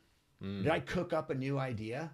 You know, and we did the first integrated headset in BMX. We did the bolt-on brake mounts first in BMX. We've done so much stuff first in BMX and freestyle that's the way we used to operate. And now I'm just like bogged down in BS every day. So I'm thinking to myself, what if some big ass firm comes in and they have like office staff and a CFO and they put structure to all this, and then they just go to Moeller for like bike stuff, and I'm getting a salary, and all my dudes are getting salaries, and I got a long-term deal. I'm not the owner. Yeah. Well, I don't care. What's it make it? How's that You're even still matter? doing the same Yeah, stuff you with did more that. focus. You did that for 35 I'm doing years. the same stuff with more focus, still making money, getting a paycheck, doing what I want to do. And cooler shit goes into BMX. Cooler shit happens, period. I'm going to events. I'm riding my bike. I'm doing stuff I want to do. I'm sure I'm not the owner, but why do I care? I've been the owner since I was in 11th grade. Right. Oh, yeah. And I still get a check. I'm a salaried employee Yeah. of my own company. So what does it matter who the owner is, right? But the deal was this packet, whatever, only goes to people that sign the NDA and that are qualified and vetted, and not a bunch of tire kickers or yahoos or just industry dudes, right? Not on bizstuff.biz Somehow, or whatever. this guy, the rep guy, never told me that he was going to publish this ad in some kind of a business journal. And then all the numbers are a little bit goofy. Some of them are low and weird. He left out some stuff, included some stuff that nobody even wants to know. Says I want to retire. Yeah, which is totally wrong. That's at the very bottom, and you're like, oh shit. Totally wrong. Like, I didn't proof it. Honestly, my first response was, fuck it, he earned it. Yeah, and I got a lot of that. In a sense, and, it's super like cool to get a lot of those comments. Like Yeah. I've heard from people in the last 24 hours I haven't heard from since like the 90s. Mhm. And I got a lot of so much supportive stuff. Like, Yeah. congratulations, you deserve it. But it's all fake. Like, I don't want to retire. In fact, we're moving back to California in July. Our house will be done. I'll be here full time again. I'll go back to visiting Colorado, but I'll live here again. Yeah. And I want to work every day. And I want to make the shit cool. This is just one possible scenario that could play out. Yeah. So it is real. That ad is out there, but it's not a buy now. It's not eBay. Yeah. Yeah. I haven't even talked to one person yet. And you know when that thing came out? How long has it been out? That thing leaked yesterday at 5 a.m. It leaked in Australia, of all places, on a BMX racing site in Australia. And then Melissa called me. She's like, it's a shitstorm. It's a fucking screenshot shitstorm, Yeah. I can't even believe it. Now I go into work. I'm in work by like 8 and everybody thinks they're losing their job. Yeah. And I just watched Jason's phone. It's like every dude in the BMX industry is texting. Everybody's just like, everyone's getting blown. Yeah. My phone's like smoke is coming out of my phone. Adam said he was fielding phone calls from people. Oh, and I heard from our like international distros in Australia, Ian Morris and Hastings. Everybody's getting blown up. And I was like, this is Does it do? I mean, I feel like it almost does damage to your business. Nope. I think it actually ended up being very positive. The guy messed up, and I called him and said, man, I'm so bummed that you did this. I told you that this would happen if you did something like this. And he didn't listen to me. This was supposed to be for only serious, big-time investors, players, people with factories and facilities, and staffs, like big-time people. Like Ken Stone that owns Haro, something like that. Ken Stone's huge. Bob Haro did something similar to this, right? Yeah, Bob Haro sold. He more let it go. He sold it to like his distributor out here.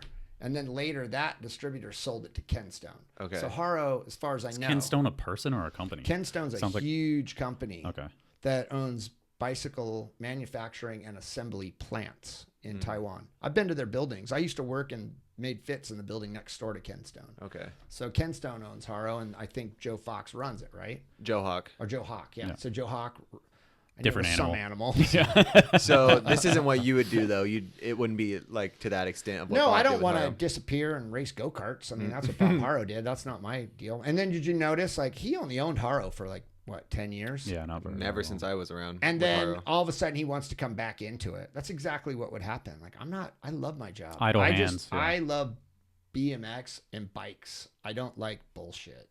So I'm just thinking outside the box into different scenarios it could play out. Is this going to happen?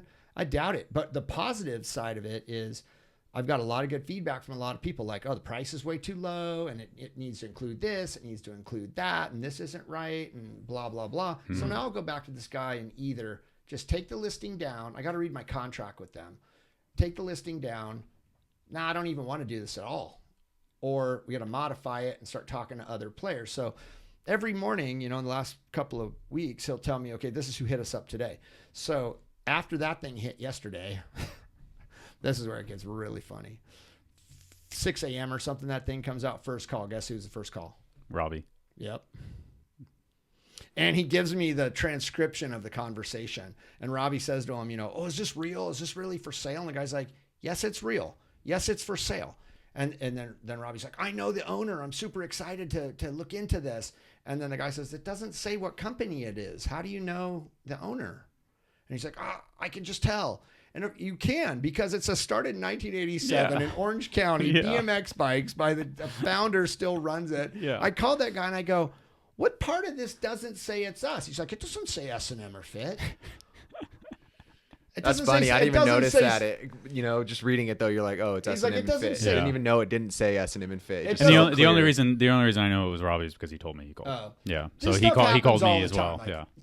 Last year I got a call from Zach, at Kink, and I'm friends with Zach forever since before he even started Kink. And he calls me. He's like, hey, I want to buy like S&M and Fit. And I was like, well, dude, I don't want to sell you S&M and Fit. So that's crazy. Yeah. No, thank you. Yeah. That's. I mean. Well, so this happens all the time, and people freak out like, oh my God. Look, honestly, everything, with the exception of like my kids, everything is for sale at any time. I don't care. everything. You know, like I walk out there, you want to buy the truck I drove up in? I'll sell it to you and get on the train and go home. Make a good enough offer. Yeah. Everything's for sale, honestly. Who you split the money up with later, that's key. You know, who got you there, whatever, like taking care of people, that would be key too. But honestly, it's like most stuff's for sale depending on the offer. Yeah, for sure.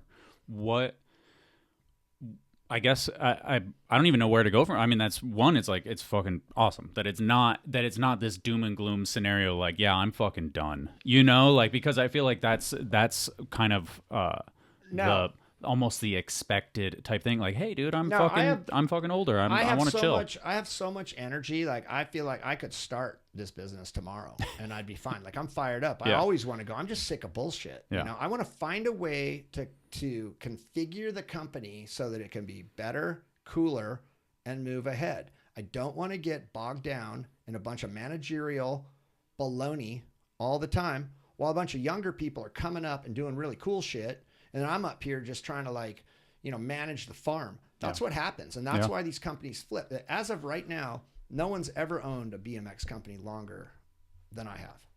That's amazing. So it's the longest, you know, individually owned BMX company ever already.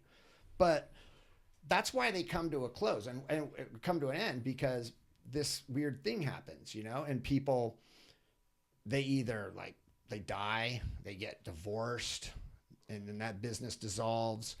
They get out of touch. They just stay in it for the wrong reasons. If I ever get up and look at my bike and I'm like, I don't even look at it. Like, I don't want to ride it. I don't even care about it.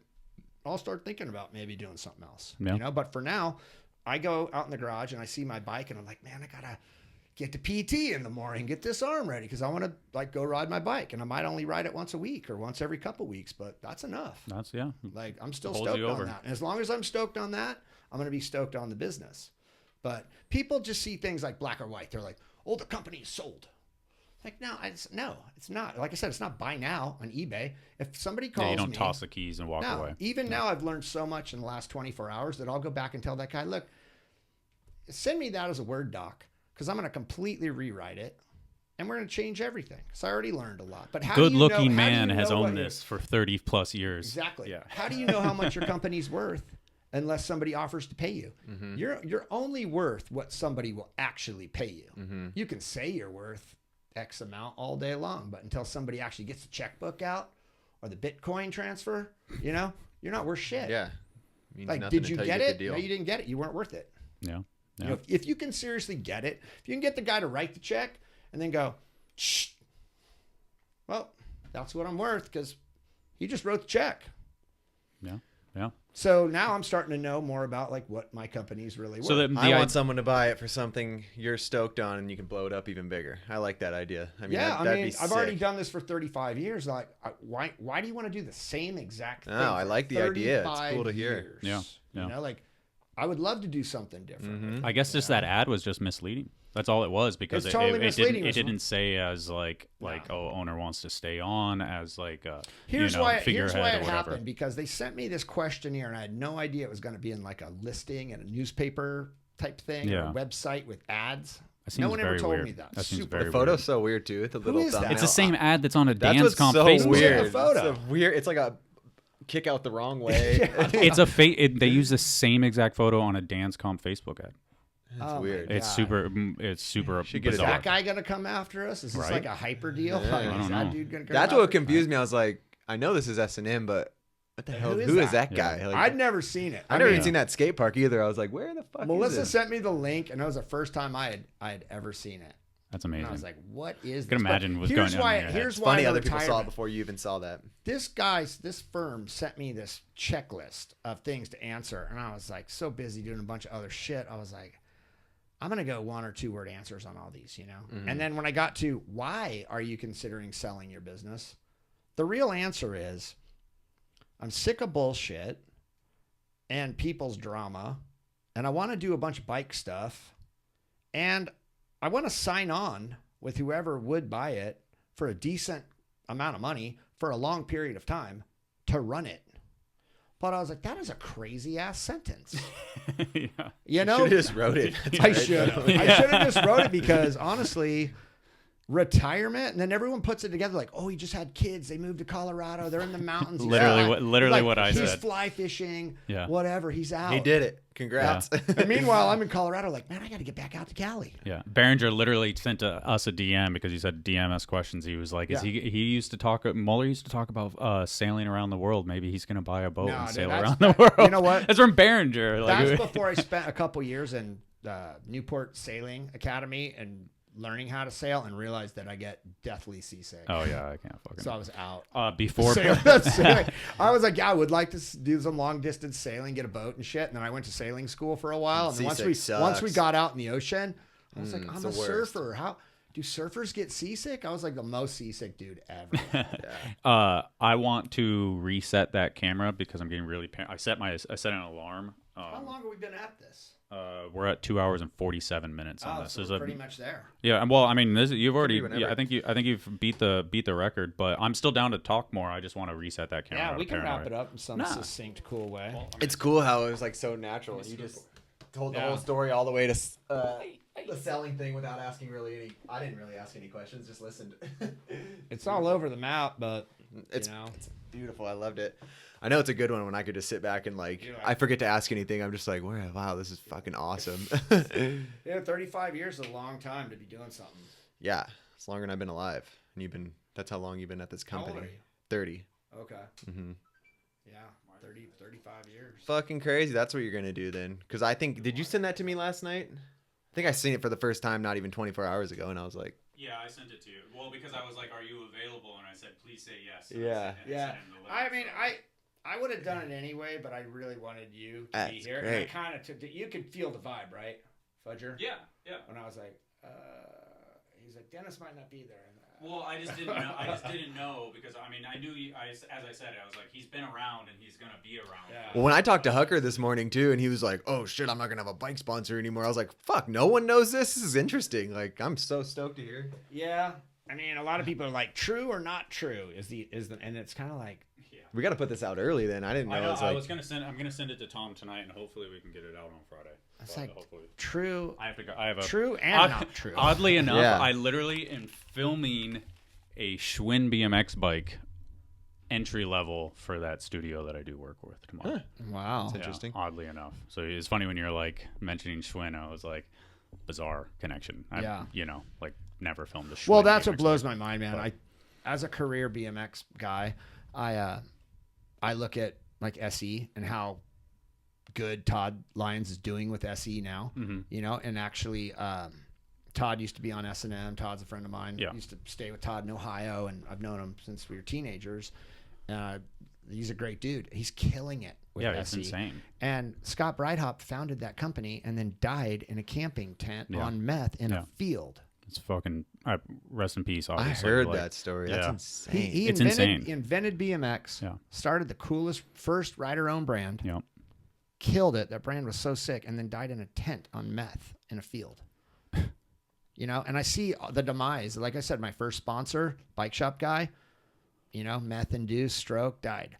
GT crashed his motorcycle, died. His kid, accidental overdose, died. Chuck Robinson killed himself. Like all these mentors of mine growing up, are gone, and all the businesses, they're all gone, and a lot of times people don't have a plan, and that's what they don't have a plan for retirement, for their family, for the future, and that's what grabbed me about that guy asking me, like, have you ever thought about what you're going to do with your company, as you get older, you're not able to run it or whatever, and I think about that stuff all the time. Like, I don't know if are you guys surfers at all? No. Well, there's a company called Clark Foam. They basically invented the like the closed cell foam blank that surfboards are made of now. And prior to that, they were made out of redwood. Mm-hmm. Guys would Yeah, woodwork them into surfboards. And then this guy, Clark, developed this closed cell foam with Hobie Alter. And they set up this little shop in the hills behind Laguna Beach on Laguna Canyon Road. And this guy dominated the foam blank business for decades. Clark Foam. Every surfboard was made with Clark Foam. Then he got in this like tiff with the city because of the chemicals or whatever and all these internal problems. And he got super pissed. And then he just basically put a big FU to everybody in the surf industry and basically shut it down, destroyed everything, the tooling, the molds, everything necessary. and bounced. Burn it to the ground. Basically. And it just disappeared. And I think to myself, oh, dude, no. No matter how pissed that dude was, he should have just been like, you know what? I'm over this. I'm over all these people, but I'm going to sell this shit. Mm-hmm. And I'm going to make a boatload of money. Then I'm going to bounce. Yeah.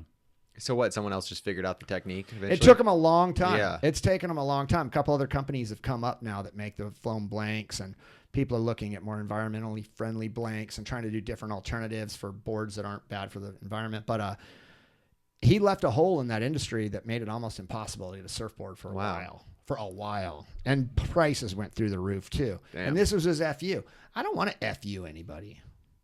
You know? Yeah, you love the industry. But the biggest FU to everybody that I try and do daily is loving life in general. And that's what I'm doing. Like, I'm doing my shit, you know? This weekend, I'm camping in the mountains, you know? I'm out in a lake at 8,000 feet in Colorado. I'm paddle boarding around and shooting BB guns with my kids. Monday morning, I jump on a flight. Boom, I'm here. Deal with this shit. Friday, boom, I'm back on the flight.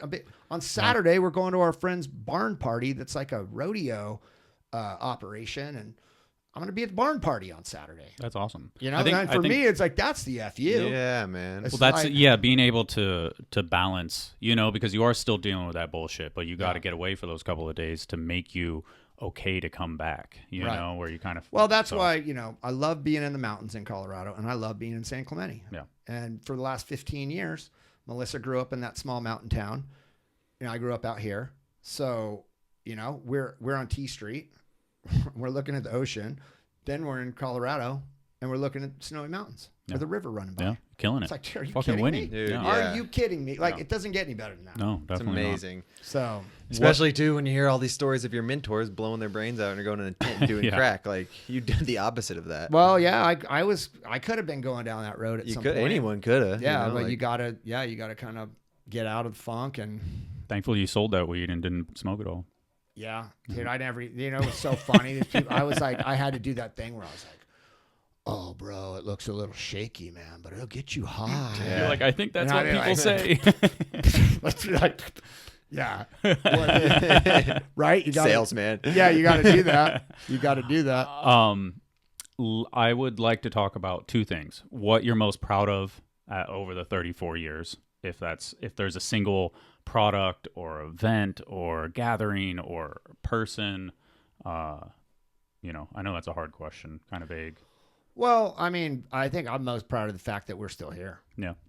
Honestly, I've had a lot of people there. Jason's been there for a long time. A lot of people have been there for, 10, 20 years. And we're still around. Yeah. We're still enjoying it. And you know what's crazy? Jason runs the shop. He builds these bikes, and he's like rushing out of there at 4 o'clock to go to Sheep. Yeah, it's amazing. And he's like 40 something. And I'm 50 and I'm trying to go ride. Yeah. And then I think about the other brands, like SE is a good example of Scott and Mike Devitt. They were almost the same combo. Scott was the owner. He was like the face. And then Mike ran the shop, By the time these dudes were, Mike never had anything to do with BMX. And Scott, by the time he was like 25, he's fried. Done. Yeah. He's smoking crack or whatever. So, now me and Jason are like, we're getting up there in years, and we're still psyched on riding. I mean, to me, that's rad. That's like really rad. I get what you're saying there. Like that's like, you kind of have an expected path almost, and you're like, we didn't do that. Who else has a frame that was essentially made by a dude that rides? Yeah. Honestly, Layered, but it's a handful of frames. Yeah. Moliterno, it's a handful of frames, and we're talking like 2-3 frames a week. Now with we'll do that. We'll do that before our first break on Monday. Yeah. We do that before 9:30 on Monday. So it's just it's a totally different deal. All S&M's made in-house. In-house. Sick. Yeah. Frames, forks, and bars. What about COVID? How has COVID been this last, year and a couple of months? Yeah, versus... COVID was interesting for sure because Doug and I went to the Cabda show in New York City, like in March or February or something, right when COVID hit. And we were on the plane. They were rushing the National Guard into Manhattan or whatever. And when we landed, I told Doug, I go, dude, what were you watching? He goes, Fast and the Furious. I go, oh, well, I was watching CNN. Yeah. And the National Guard is coming into the city right now. Should we just seriously get on another plane and go right back to LA? You know, and he's like, let's just run it, you know? So we did the show. A trade show. And we both got COVID. Yeah. For sure. When we came back, Doug got hospitalized. Oh, wow. He had to have his mom come to his apartment, pick him up, and take him to the hospital. I never get sick. Like, I'm impervious to disease. Totally.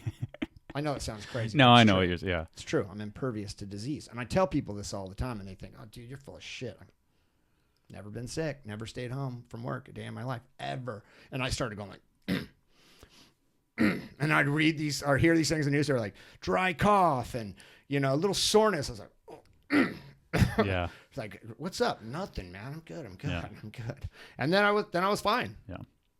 So you just had the little teeny symptoms. I think I had it, but I never lost the taste. I never lost the smell. Yeah, but like you said, you're a really healthy dude and never get sick. So I you never probably had get like sick. the very minimal. And I feel like I lie to myself so much about never getting sick that it helps me never get sick. That's what I was going to say. Yeah, that's part of it. I'm not sick. I have a friend that says So they I'm never not get sick. sick, and I'm like, you're always sick. Yeah. He's like, Yeah. runny nose and Yeah. stuff. I'm like, you're just sick all year round. You say you never get sick. Until I got married, I thought I never got So sick. I had to come into the shop. And like Melissa, basically, I came home from work one day in San Clemente, and she was like, I pulled the girls out of school today, and we're going to Colorado.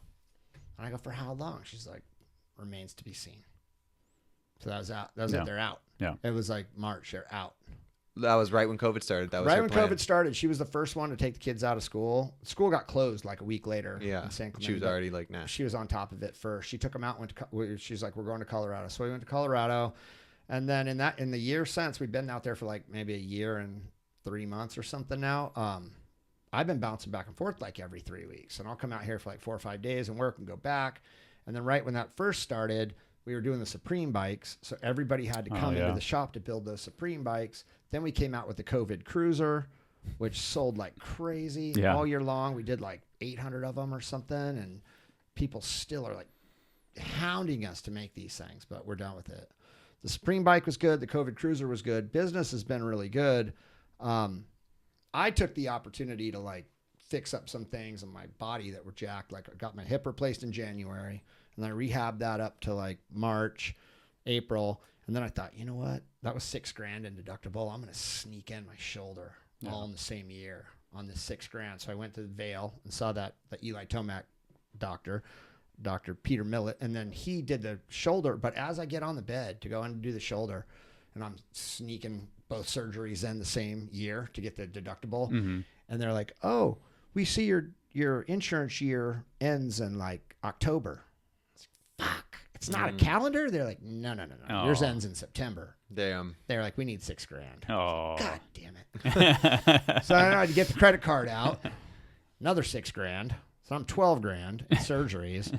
And then I've been rehabbing that for like the past 5.5 months, bouncing back and forth and working like crazy. But racing dirt bikes, I'm surfing a little and trying to just get it better. But it's been a super busy year. Weird. Yeah. But really good for the bike business. Now it's getting tough for the bike business because no one can get anything. Yeah, so that's what I was At thinking. first, it so was you basically sold out of everything. When it first started, I was like, doom and gloom. I was like, that motherfucker that ate the bat is now going to put us all out of business. I was so pissed. Yeah. And then after a little bit, it was like, oh, damn. Actually, business is blowing up. Yeah. But there was this little period of time there where everybody started blowing out their inventory because they were like, we're going out of business. Yeah. And I was one of them. Yeah. And then we quickly realized, oh, we should have just held on to it. Yeah. Who did that? Who went out of business and was like, oh, that's not maybe FBM? Yeah, that was way before COVID. I don't know. But so business did really, really well for a while. Yeah, no, it still is. Business is still killing it. Like we cannot keep up with demand, not even close. Yeah. But now the problem is people that source their stuff from overseas can't get it. Mm-hmm. The bigger players are basically hoarding. Talk about that. Yeah. Because I know what you're referring to. Well, like the seats and all that kind of stuff. There's only certain vendors that make certain things, and if the big players dominate their production time, then the small players aren't going to be able to, get anything on the line, get it made. So Did you hear about that? I mean that would just be I don't know. I'm not gonna name names, but basically the story is right now that big mountain bike companies bought all the Velo seats, so you're not going to be able to get like a brand new BMX seat for like a year or two. That's the story. I mean, it's all normal. It's all normal business. Yeah, stuff. of course. You know, it's like supply and demand. You're gonna cater to your whale that's gonna buy 1 million seats, right? But it fucks everybody else and over. Then the other big problem for us sucks. that it's hard to get material. Mm-hmm. So frames, forks, bars, stems, sprockets, all the things we make right here in Southern California require material. And if you can't get the material, you can't make the product. So material's either scarce, not available, or like triple the price. Yeah. So that rail Instagram post that you made, so they came out with a new flat bar, and then you said it was going to go up by double or something? Yeah. So I brought out this this portable rail, like 4 foot, 4 foot, you know, one of them's adjustable, one of them's fixed, like 18 inch, you know, whatever, just like the other one, but not as flimsy, heavier, more expensive, you know, and already it was like pushing it on what a kid could pay, $250 for a rail. Yeah. Yeah.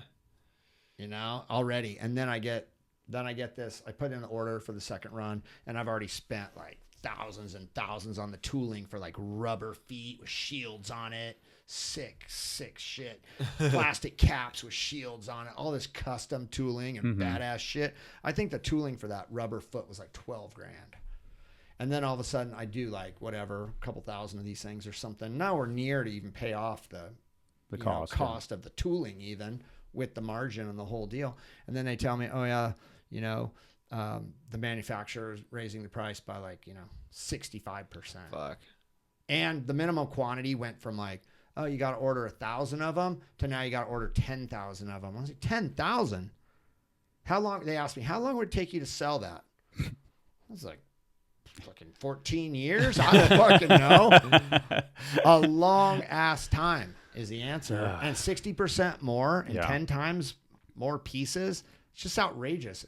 I feel like what they're trying to do. So did you order them? I did. I actually did, but I'm still haggling on the quantity and the price. Yeah. So I'm going to try and meet somewhere in the middle. I want to be reasonable. I understand that these things are going up in price around the world. Yeah, but I feel like big manufacturers are basically like just trying to push their customers to just say no. Yeah. Yeah. Like, you know, let's say like a smaller brand, you know, wants to order, you know, whatever, 500 hub guards. And then they go, oh yeah, now you have to order 6,000. Yeah. You know, they just want them to say no.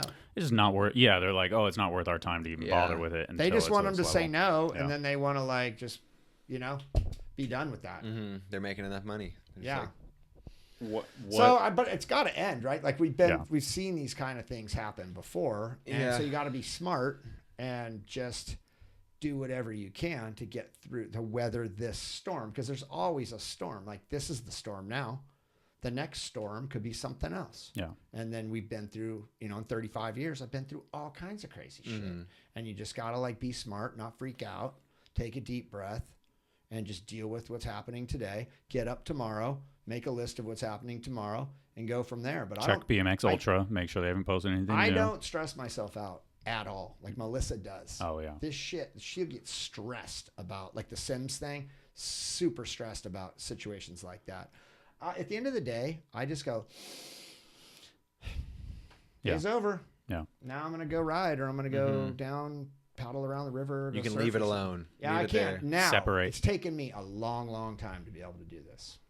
Are there challenges that the average BMXer should expect from brands and products coming up? Well, if I were a rider, like right now, just a young kid coming up, I would just stock up. Yeah. I'd be like, man, what do I blow through? And I'm gonna stock up on it right now. I really would. I'd get like, whether it's tubes, rims, I don't know, whatever different riders blow through different things. But if I was a pedal dude, I'd get some pedals. Yeah. I would just stock up. You really feel like there's going to be a point where it's going to be hard to find stuff? Absolutely. When you National tube shortage. Absolutely. It's coming. Like could. Yeah. So you said absolutely. I mean, it's like said it could. I mean, I'm not Yeah. Nostradamus. Well, I was just joking because but I have a way better idea than I would say though. it could happen. Hasn't John Paul talked about the tube shortage for like 10 years or something? Like tubes are going to be impossible to find. Is he talking about He that? I feel like of all people, John Paul actually posted something about that like 5 or 10 years ago or something. Or I heard it. I'll tell you this: when I was a kid, I didn't have any money. This is before I met all these industry bigwigs and got all these connections, but I didn't have any money. And I mean, it sucks to say now, but back then, all the bike parts were sold at the grocery store. And I'd steal them. I hate to say that. Or get a patch kit. But I didn't have a choice, and I loved to ride, and I needed to ride, and I didn't have any money, and I needed a patch kit. I'm gonna slip it in my back pocket, and I'm out. I think we've all done that. Maybe not Dennis because he's too nice. You need tubes. Yeah, or kids got to learn how to patch their tubes. Or that, yeah. I had tubes back in the day that had 10 patches on them. Yeah. I bet you the average rider doesn't even know how to patch a tube. Probably. I mean, it's crazy being like down in South America and I'll just be like running through a clip and throw 2 tubes away and the kids are like, "You fucking serious?" Yeah, they run dude? and grab I'm it. Like, "Oh yeah." Cut it with a knife, tie it. Yeah. They're like, they're making, make shit work. And they're it's putting like, slings on their inner tubes. Yeah, They're exactly. patching them with duct tape. Yeah, that's the first time I ever. They got a flat spot in their tire. Exactly. Because it's got duct tape wrapped around it. I used to have the solid tube, the one that had no air in it. Oh damn! Oh wow! So I'd go through tires before the tube. Is insane. That's amazing. Yeah, they're shitty. Is made in the USA still a selling point, you think? I mean, I think it is. No. You know, made in USA frames, I feel like they have a different feel to them. You know, they're like more of a springy pop to them, in my opinion. Like a lot of those Taiwanese frames are a little bit heavier, and I feel like they're a lot better than they used to be. But I don't think they ride the same. Interesting. That's kind of my personal opinion. I know recently we gave Edwin a new S&M, and he just wasn't happy with the bike he'd been riding, the Chinese, bike. Didn't like it. Didn't like the way it rode. Interesting. So, as far as like, this is a side. Do you believe in the concept of pop in a bike? Have you heard of that? I get it.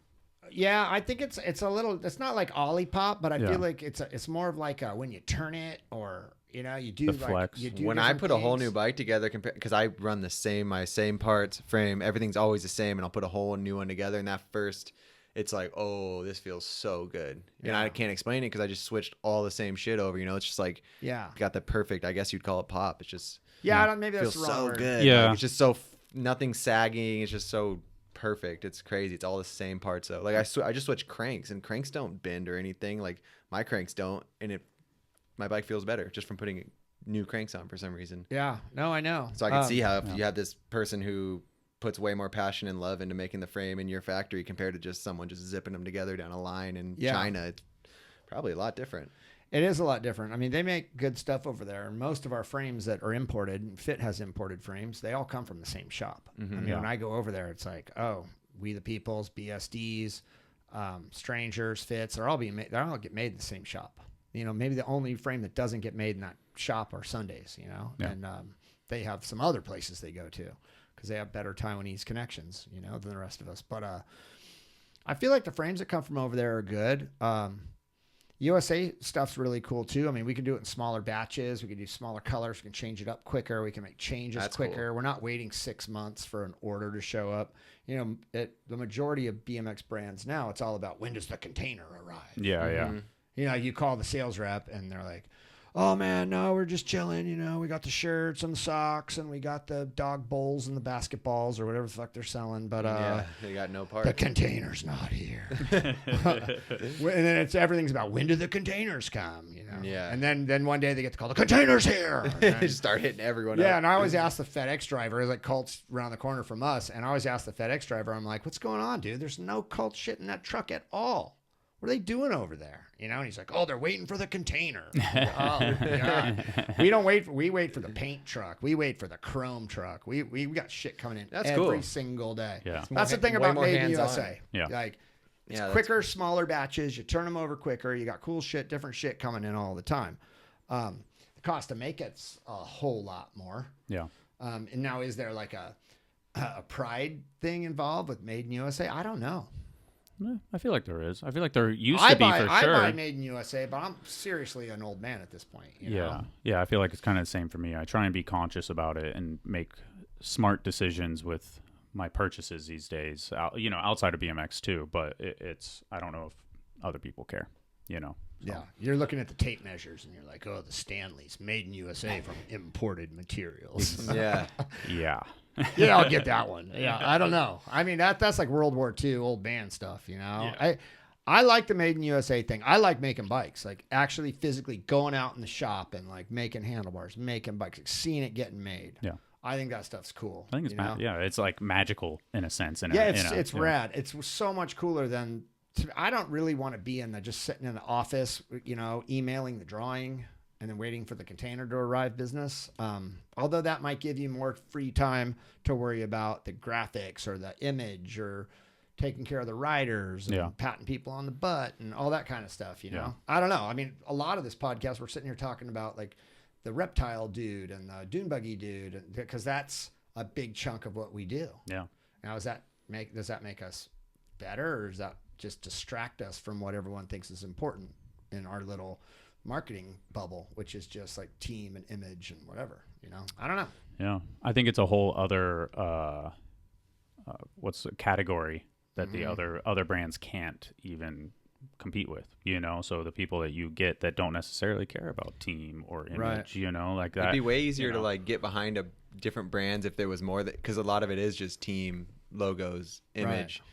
But if everyone was in-house, I know would never happen, but that'd be fun, You'd be like, oh, like this is, I like their welders and I like their team. Like there'd be so much. Like I was genuinely like sad almost when Steve just shut FBM down. And it was like overnight, you know? And I don't know what was going on. I think he's over the bullshit, just like what I've been saying is bullshit. So maybe there were other internal issues or they just weren't making money or whatever. But that was one of the last I felt like S&M was on the West Coast and FBM was on the East Coast. Yeah. Yeah. And I feel like we were holding it down like that, And the dudes, you go to the trails and guys were on S&Ms and they were on FBMs. Yeah. Or T1s, but the T1s were made at S&M. Or even if they weren't made at S&M, it's Joe. Yeah. It's T1. Yeah. So the brands like at the trails were very specific. You don't see a lot of dudes roll up to real trails on like a other brand. You're like, I had like 3 brands right there, but I was like, I like that dude. I feel like you said them out loud. Yeah. I was like, no, I'm not going to say it either. I'm going to let him say it. The Made in USA thing's weird. I mean, I don't know. It's kind of like the writer owned, Like I don't know. I don't know if anyone really cares anymore, I think there's the people who don't care. That's a spectrum, what side of the spectrum you lean on. That's how it's always going to be. It's probably always been like that, but more and more as there's more diversity in riding from street to trails to people who give a shit, people who just want the cheapest bike, Yeah, because there's been times where I had an S&M dirt bike classic and I asked for it for Christmas and my birthday, like combined or something, and that was my bike I loved. But at some point I grew out of it. It was a little too small or something, and I fucking saved up money and got the like Eastern Grim Reaper or some bullshit, just something, because it was just the cheapest frame in Dan's comp. I was like, I gotta get it. It's my size, it's the cheapest one. It was, I've seen that. I've been on that end of things too. It's like, you want that bike, but I can't get the dope S&M. It's gonna last me a long time. I don't know. This frame might snap, but I can get it. It's gonna fit me. Yeah, I can learn a couple new tricks on it before I get a hand-me down from the next guy. Yeah, there's like that. There's that. Status of having like the cool shit that not everybody has. Yeah. Which is cool. Like when you had the dirt bike, it was like, people would be like, oh, it was so sick. Nobody was, maybe somebody was like, oh, is that the Grim Reaper? Just hell no. People were like, you're riding that thing? That's all it was. When I had the dirt bike classic, I was the only little kid with that bike and everyone's like, what? Like that thing's so sick. Yeah. I don't know. It's Eastern wasn't getting interesting. Props. But that's why this ownership thing and this sale and everything's freaked me out that people are this concerned about it, because I think to myself, like, if I were to come in here and ask you guys, like, I know so don't answer, but I'm gonna ask Dennis, who owns Stranger? Primo? Who owns Primo? Yes, exactly. But who owns Primo? I don't know. Yeah, who owns Sunday? Gallup, right? Odyssey. Who owns Odyssey? I don't know. You see what I mean? It's like, who owns Haro? Yeah. I've had kids ask me if I do. Yeah. A lot. That question has been asked. So way like too many nobody, times. it's like nobody really cares. Yeah. But with S&M and Fit, it's like people just having a conniption. Yeah, but I think Because that's people love it though. because There's they have a like cult yeah, following. it's I like guess that's it's the really thing. cool. because for 34 years you have guys with S&M tattoos, and you have Yeah. guys that are, you know, to your own dismay at times, I'm sure they're like knocking on your fucking office There's no or cult throwing following pebbles at behind your Stranger office, and you know, and so Primo, to be yeah. honest with you. There might have been at a time when it was sick, but yeah. Well, it's not. Yeah, Are he they- just are he just they- said something negative. Are they They're not- advertisers? No, they actually just dropped out too. I mean, come on, so- like Primo, you don't really see. But because they what can't do. get products for 9 months. Yeah. I mean, sorry to air this shit out, but I mean, they said that's the reason why he said like you can't get Yeah, products for it's 9 tough. months. That's Hey, why I I'm was- asking. So The whole S&M team was sponsored by Primo at one point, like in '94. We ran it all, like the pedals, the tenderizers, you know. The There was a time where sprockets. Primo was the shit. That Yeah, team. and the team I had, like I would ride the stuff back then, and I was still like getting photos, and people knew like who I was, and we had Troy, and we had Butler and Bennett, all that squad, that Puma, Castillo, right? Puma squad was Yeah. all on Primo. We didn't get paid, we just got free parts, and we got dropped because I refused to fill out the monthly status report or whatever. And I told those guys at Primo's Law, I think at the time maybe, I was like, man, we're so busy over here. We're like killing it. Have you not opened up Ride or Snap or whatever it is? Or do you not watch props? Like we're just slaying it across the board with your shit on our bikes for free. and you have to And fill we're out going to some get form. dropped Yeah. because I don't fill out I should have just Xerox copied a form that said, we are killing it again. yeah. You know, January, February, March. And I they just put all 12 months up there. We're that's killing fucking it. crazy. Yeah. There it is. I should have just mailed them all to him at the same time. But you know what? He dropped us. They dropped us. And I was like, well, fuck it. Fuck We'll it. just make some of that shit ourselves. There you go. It's weird. Weird shit. I mean, I honestly feel there's other questions, and I feel like I have more questions, but I don't know if should we. I have like a horrible fucking headache, but Oh, COVID. He's got I don't COVID. know. Yeah. Well, no, I have the COVID vaccine, which is great. we're just sitting in the room Yeah. with the guy with COVID. Yeah. Oh, COVID. He's got I'm, it. I'm like 4.5. I'm yeah, a you're foot. good. You're good. Nah, man, I loved it, and I mean, like, We've been why'd doing- you beat up the guy on our logo? Oh, yeah. Well, I've been going. I can't. That's the thing. Why is he on the logo? That was I my, honestly didn't really like it either. I'll say okay. it right well, now. let's change it. And why is it unclicked? Well, that was his name. I called it Unclicked because it was kind of like doing Unclicked turndowns funny and gross. And this is kind of like when Oh, I do started you- doing do I you- wanted people to get on here and say whatever the fuck they wanted. Kind of like how I mean, do you know what's going on here? an Unclicked Yeah, he's turndown. like he's going into his But front he foot. invented it. Yeah, it's Harry Leary. I don't even know. When I saw that, I like He my old invented I this like trick. my old logo with my dog with the headphones on, but it was too blurry. And I was like, okay, whatever. So Yeah. I've had a few people be like, "What the hell did you do with the logo?" I'm like, Dude, I- this- Let's switch it out. Let's have Okay. you do a fucking unclick turn down or something, or a bow-legged X up, and then we'll let's talk about it. We'll run change it. the logo Yeah. up. I like that. I like that you talk shit on it too. Well, because Well, he kinda- beat him up. No, I didn't beat him. So that's an actual dude, Harry Larry. Yeah, this is Harry. That's- I didn't Leary. That's on the that was even- cover of And BMX this Action. trick used to be called a Leary. Yeah. And he invented it. Yes. No one ever did this before. So what I'd call that would be like a shitty turn down. Well, it's Unclicked. a Leary. It's a Leary. Yeah. I mean, but it's into his front foot, right? Dennis McCoy calls that a look back. Like the old no, school he's turn. left foot forward and he's kicking out to the right. Oh, That's is he? normal. That's Yeah. the He's easy just doing a way. turn down You without can't do it straightening the his other legs. way. Yeah. Well, it's just an unclick turn down. I felt like it was like the most famous one. That's Yeah, why. That's okay. why it ended up being. That's That's the he that's in- why the I was dude like, and invented it was a the high trick. quality image Yeah. too. So Yeah, my but- picture wasn't This, when I was doing it. this is when he rode for JMC, which was a killer California-made bike brand. And this is probably like 80 right here, 1980. And probably 20 years later, I hit him square in the face with a shoe. Whack. Left a giant shoe print on his face. We had to go in an office with some police because this dude attacked me.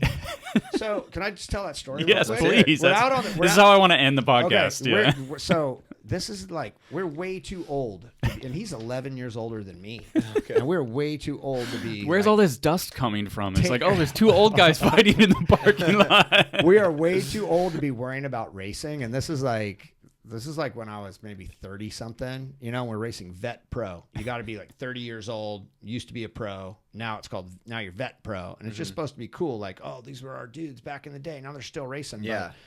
But we just get way too like fired up on it, you know. Me and this guy all the time. So I crash him in the corner. Boom. We go down. I think he's on top of me, and he's got his knee in my neck, and he's like elbowing me. I'm like, get off of me, you maniac. You freak. You know? I'm like yelling at him, just get off of me. But I crashed him. In all honesty, like I just T-boned him. Yeah. Go down. Now he's, WWFing me in the corner. So I'm like, dude, you're a nut, And I get up. I go back to my little pit area. And I take off my shoe because I sprained my ankle when I crashed. I'm massaging my ankle. And there's a lady with a baby in a stroller sitting right next to me. And I'm massaging my foot. I'm like, oh, my foot's killing me. And I'm like, I got to get ice. I got to ice this thing. And all of a sudden, wham! Just flat. I'm just laid out. He just comes up from behind me and just cold cocks me in the side of the head, in my ear. I'm on the ground. I hit the stroller. The baby stroller flies over. Damn. Now I jump up. I got my shoe in my hand because I'm massaging my foot, and I'm hopping around on one foot, and he's just like right in my face. He already, sucker punched me in the ear, which hurts. And I jump up. I'm like, you motherfucker. I just whap. Shoe right in the face. That's the guy on our logo. A giant shoe print. And then the lady freaked. And then he's like, we're on the ground and someone's pulling us apart. And pretty soon we're in this office in the back of the stadium and the cops come and there's this lady's pissed because her baby got knocked over and she wants to press charges. And they're like, Chris, what do you want to do? I'm like, I don't care. I'm like, I'm over it. And this shoe print just starts welting up more and more as we're like arguing about it, with the police or whatever. And then he gets kicked out. They kicked him out for the whole year. Oh, wow. Whole season. Yeah. It was the first race of the season. Amazing. They kicked him out for the whole rest of the season. I'm seriously been talking about this for like 20 years. All the time. And then you come in here and see this guy. You're Dude, like, what the hell? And I've gotten into it with this guy so many times, and they were always so crazy. He freaks, and then I freak. And one time I smashed his visor off, and his visor was hanging like this, like in his face, because it was only on one snap. And it's hanging like this, and he's yelling at me, and then my friends are behind him throwing rocks at his helmet. So as he's in my face yelling at me, it's like, bink, bink, bink, bink. They're throwing rocks at him. It's crazy. I've been on the ground, wrestling around, fighting with him so many times. That's insane. I know. It's so funny, right? It is insane. And I told the story on the other podcast, but when I was like 14, I went to his house, and I really looked up to him because he was rad. He was a good rider. Like he one of the first dudes to do tricks on dirt. I mean, he invented that fucking trick right there. Yeah. So he could jump, and he rode real motocross style. So he was sick. I liked watching him race. And I went over to his house and practicing starts in his alleyway, and man, I saw the temper like there because his wife was like, oh, it's 9 o'clock, time to come in. The gate's loud. We're like, rider's ready. Watch, like, and we're sprinting down the street. It's 9 o'clock, and his wife's like in the window. It's dinner time. It's late. Shut it down. And he was like, you fucking bitch. And I've told this story before, and he hasn't killed me, so, I'll tell it again. But he's like, the sooner you realize this gate's putting food on your table, you'll shut the fuck up. And I'm 14, right? And I'm getting on the gate. I'm like, dude, this gate is putting crazy. Food. This gate is putting food on tables. So it's like, I got real focused. I was like, I got to get after it. Yeah. And then same guy you're smashing shoe prints like, in his face years, later on. 20 years later. Wow, that's insane. Yeah, So but actually, funny. like, he's doing good. Last time I saw him, we were cool. I hung out with them. I'm not kidding you, man. Like, I've made up with so many dudes that I was fighting with forever. That's so good. About Sweet. so much crazy shit. Dude, Yeah. Take back the Unclicked turn now because that's a dude invented. Yeah, Well, we'll you change guys- it. I- Hey, I- how about 80s. when you get back on your bike, we'll shoot a photo of you doing an unclicked turn, unclicked something, an X up or turn down, and This then you trick- could be the logo. this trick is and we'll not- say fuck Harry Leary. That trick has never been in my wheelhouse. Cause Well, that's what I'm saying, even better. I ride right foot forward and kick out right. X up then. Let's just do a 179 X up. All right. All right, perfect. One-handed. One It's hand. almost Yeah, 4 sure. o'clock. Yeah. So, Anyway. hell yeah, thank you, Chris. Shout out on to the Harry brain. Larry for inventing the Leary. For real. Hell yeah. Shout out to Harry Leary. Sorry for saying that was a shitty turn down because that's the Leary.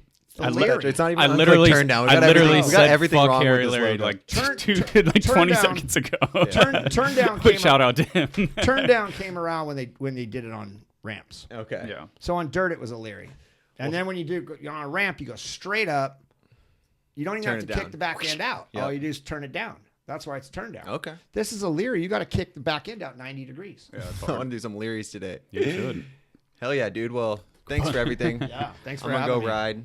So Wow. this might have been the longest podcast ever. Yeah, I loved it. By a long shot. By a long Chris shot. Moeller, fucking Dude, there's so many more thanks for the questions. life. I Took feel the like shit. record. I feel like shit. So Pledger's I've dying. been holding on. I gotta I've go been holding ride. on. Chris drove all the way down here. Yep. so Thank let's you do for this. Thank having you. me. Unclicked. Thank you, Traction Coffee. Thank you, Chris Moeller. And S&M is for sale, but it ain't going anywhere. Make an offer.